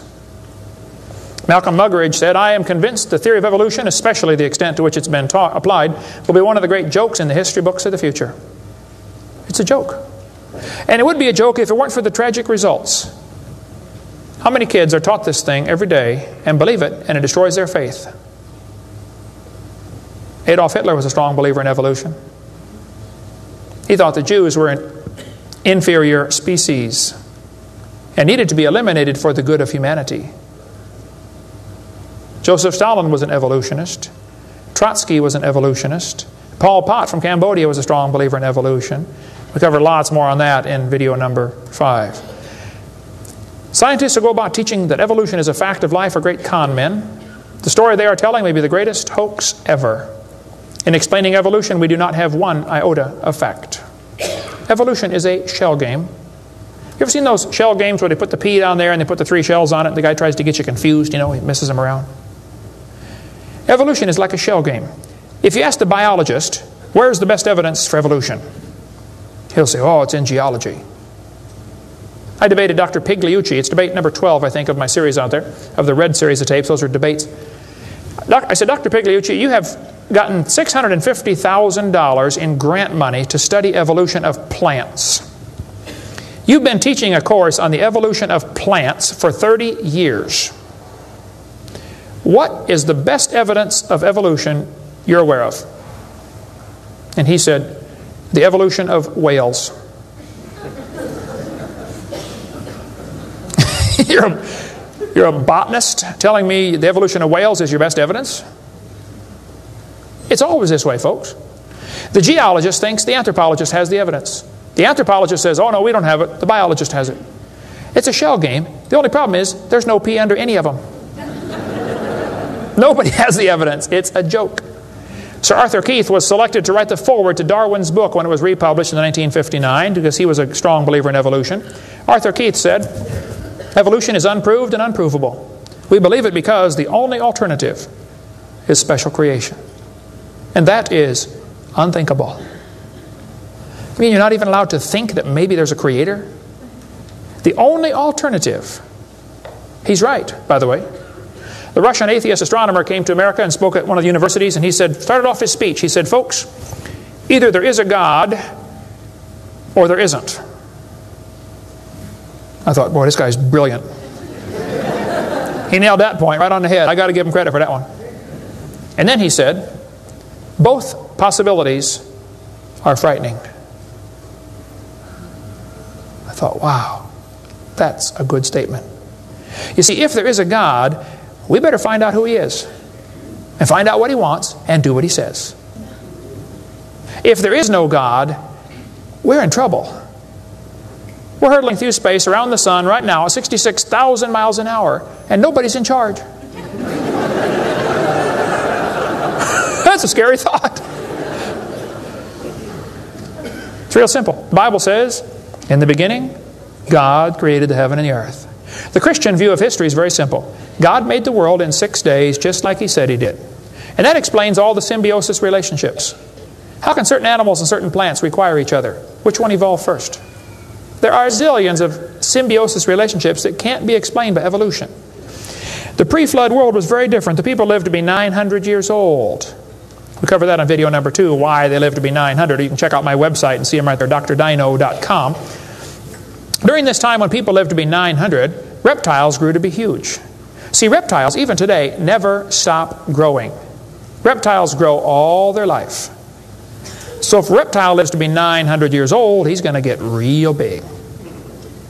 Dinosaurs were big lizards that lived with Adam and Eve. And then Noah took dinosaurs on the ark. People say, dinosaurs on the ark, they're kind of big, aren't they? Well, the big ones were big, but the little ones were little. And Noah was 600 years old when he built that boat. I bet he was smart enough to figure out, you don't have to bring the biggest ones you can find. Bring 2 babies. Just be sure to get a pink one and a blue one. That'll be important later. After the flood was over, people killed most of the dragons, as they were called. That's why there's legends of dragons all through history. Plus the climate killed a lot of them. People don't live to be 900 anymore. We cover all that on video number 2. And there might be a few still around. Christians don't need to worry about dinosaurs. They're part of the normal creation. They're mentioned in the Bible. It's all there, folks. We just got to get a good biblical view of history. God created this world. See, it's real simple. Let's summarize here. God made the world. It didn't evolve. Evolution is stupid. There are hundreds of more reasons we can give. We're going to run out of time, though. But if God made the world, He owns it. That means He makes the rules, like the 10 Commandments. We are guilty of breaking His rules. I'll show you. Rule number 9, commandment number 9, thou shalt not bear false witness. That means don't lie. How many of you have ever lied before? Come on, you don't do another one. Put your hand up. Don't give me that pious look. Come on. Number 8, don't steal. How many ever stole something? You already told me you're a liar. Now come on. You don't have to read very far to realize we're guilty, which means we're going to be punished. Or find a substitute. See, I can't substitute for your sins because I got a whole bunch of my own. But Jesus Christ is not only willing, He's able. He wants to take your place. He wants to pay for your sins. It's real simple. February 9th, 1969. My friend said, Kent, you're a sinner. I said, well, you can say that again. He said, you deserve to go to hell. But Jesus died for you. He wants you to save you. He wants to save you. If you'll ask Him, He'll save you right now. And I bowed my head and said, Lord, I'm a sinner and I deserve to go to hell, but would you please forgive me and save me? And I've got God's promise I'm going to heaven. Hey, if you died today, where would you go? You ought to think about it because you will be dead for a long time. Doesn't matter how long you live, you're going to be dead longer than that. You know, George Washington died 200 years ago. And he's still dead. How much longer does he have to go? You're going to be dead for a long time. All you get in this life is a little bitty dash between two dates. Just a little, and it's gone. What are you going to do with your dash? Let me give a suggestion to you. Give the whole thing to Jesus. Say, Lord, you may have it, the whole thing. One time a little boy saw Jesus preach, and he had a little sack lunch. 5 biscuits and 2 fish sticks. He said, here, Jesus, you can have the whole thing. Jesus said, thank you, son. Everybody sit down, please. 5,000 men, plus women, plus children. We can assume probably 20,000 people. Jesus started breaking those fish sticks and bread up and making fish sandwiches and started passing them out to the disciples. And everybody sat down in the grass and they passed them out and passed them out and passed them out and passed them out. When they got all done, everybody was stuffed. You want another fish sandwich? Oh, no, I can't. No, man, I'm stuffed. He said, okay, disciples, gather up all the fragments. They got 12 baskets full of fragments left. That little boy came home from the meeting. Mama said, hey, son, how'd you like your lunch? Oh, Mom, you won't believe it. Was it good? Oh, it was good, Mom. You have any left? Hey, disciples, come on in here, would you please? See, he decided to give it all to Jesus. Now, he ended up getting fed himself. He's one of them 20,000 that got fed, you know. He could have kept it and got fed, or he could give it away and get fed. Worked the same either way. If you could learn to give your life away to Jesus, you will get a wonderful life. Plus, it'll bless lots of others. Some of you ought to quit worrying about knocking that dumb ball into the hole in the dirt and start worrying about who's going to heaven or hell. And you ought to quit worrying about getting a fancier car and a fancier house and start worrying about who's going to heaven or hell. Maybe God gave you that good job so you can give some money to missionaries. Not so you can build a bigger, fancier house. You know what we need in this country? We need a Christian Barney. How many kids in this town tomorrow are going to be taught evolution? On Discovery Channel, Nature Channel, National Geographic, textbooks, library books. How many? Thousands of them. And they're going to use dinosaurs, aren't they? Little 4-year-old kids get a book. Hey, boys and girls, dinosaurs lived millions of years ago. Isn't that what they say? Why don't one of you get yourself a purple costume? Get all the neighborhood kids together. Hey, boys and girls. We're going to sing now. God loves you, God loves me. He wants you in His family. If you'll ask Him now, He'll come into your heart, and of His family you'll be part. Shouldn't they learn that instead? Folks, somebody's got to reach these young kids.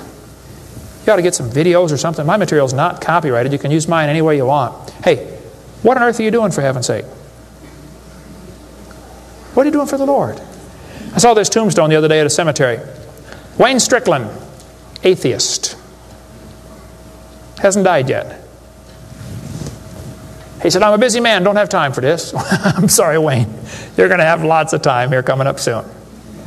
Claims to be an atheist. Interesting. The Bible says the fool has said in his heart there is no God. Did you know God doesn't believe in atheists? Think about that one. Where would you go if you died? Now, if you're not sure you're going to heaven, you ought to give your heart to the Lord and get saved. If you are saved, you ought to find something to do for the Lord. If you want to get any of my video materials, they're not copyrighted. You can get a 15-hour seminar on creation, which lots of material on stuff, creation, evolution, dinosaurs. Get some of the debates or the red tapes or the miscellaneous topical series. We want to strengthen your faith in the Word of God. If you're here tonight and you're not saved, or if you're watching this video and you're not saved, give me a call. I'll be glad to help you meet the Lord. Our website is drdino.com. Phone number in Pensacola, Florida, 850-479-DINO. We like dinosaurs around there. If you come through Pensacola, stop and visit Dinosaur Adventureland. If you get a chance to go on the cruise, we'd love to have you come on the cruise, and we'll talk more about dinosaurs and creation and evolution. Thank you so much for joining us tonight.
Do you want to know more about how to combat the godless theory of evolution? Creation Science Evangelism offers 4 great tools that help strengthen the faith of believers and win the lost to Christ. After 15 years of teaching high school science, Dr. Hovind began Creation Science Evangelism in 1989. We are a ministry that is dedicated to providing tools which will help you combat the evolution philosophy that is destroying the faith of millions every year. The first tool Creation Science offers is their powerful, life-changing video series. Over the last 12 years, well over 1 million videotapes of Dr. Hovind's seminar have circled the globe. They are reaping a harvest of souls for the kingdom of Christ, as well as helping restore the faith of many thousands confused by the evolution propaganda to which they've been subjected. These videos are available in English, Russian, French, Spanish, Japanese, and sign language. The Age of the Earth, first of the 7-part series, teaches that God created the universe about 6,000 years ago in 6 literal days. Could this be true? Can it be scientifically proven that the Earth is not billions of years old? This tape gives solid scientific evidence that the Earth is young and that the Bible is scientifically accurate. How did the environment of the original creation differ from ours today? And how would this allow men to live over 900 years? Can Christians have a good explanation for the existence of dinosaurs? Could some dinosaurs still be alive today? These and many more questions are covered in the 2nd and 3rd part of the series. Evolution has permeated public school textbooks with false and fraudulent information. This video exposes nearly 30 lies commonly found in textbooks. Every public school student, teacher, and school board member needs to watch part 4 of this series. Find out if you have been lied to in your textbooks.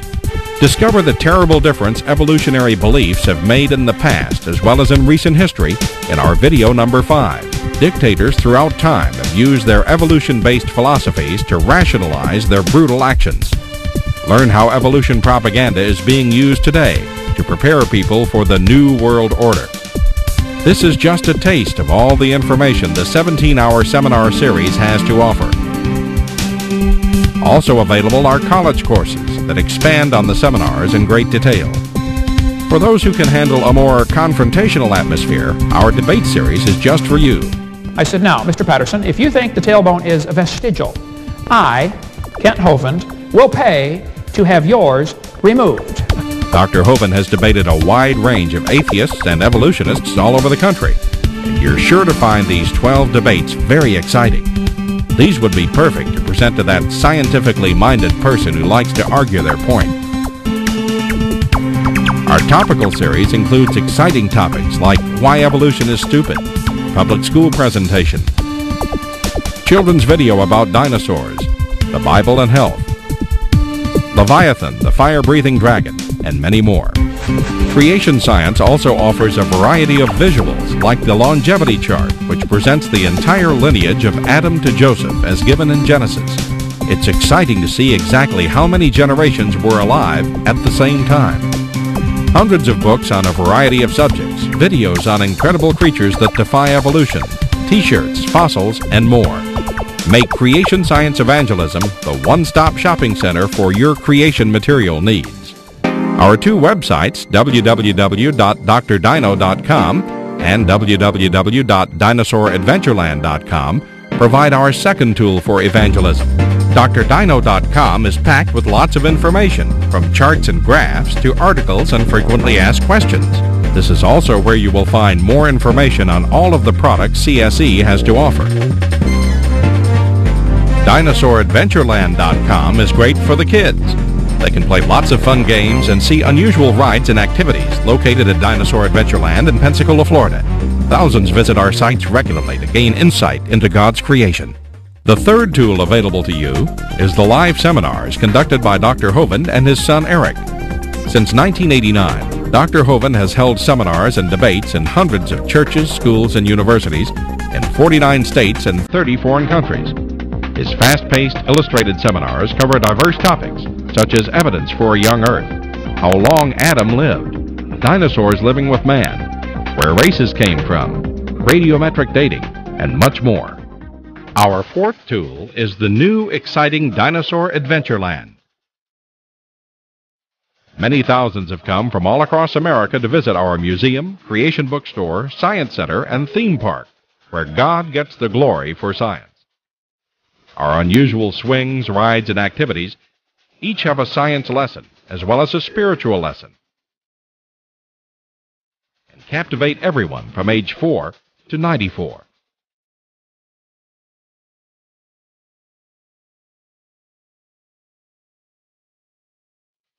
To order material, find out how to schedule a seminar at your church, or get more information about Dinosaur Adventureland, write to us at Creation Science Evangelism, 29 Cummings Road, Pensacola, Florida, 32503, or call us at 850-479-3466, or toll free in the U.S. 877-479-3466.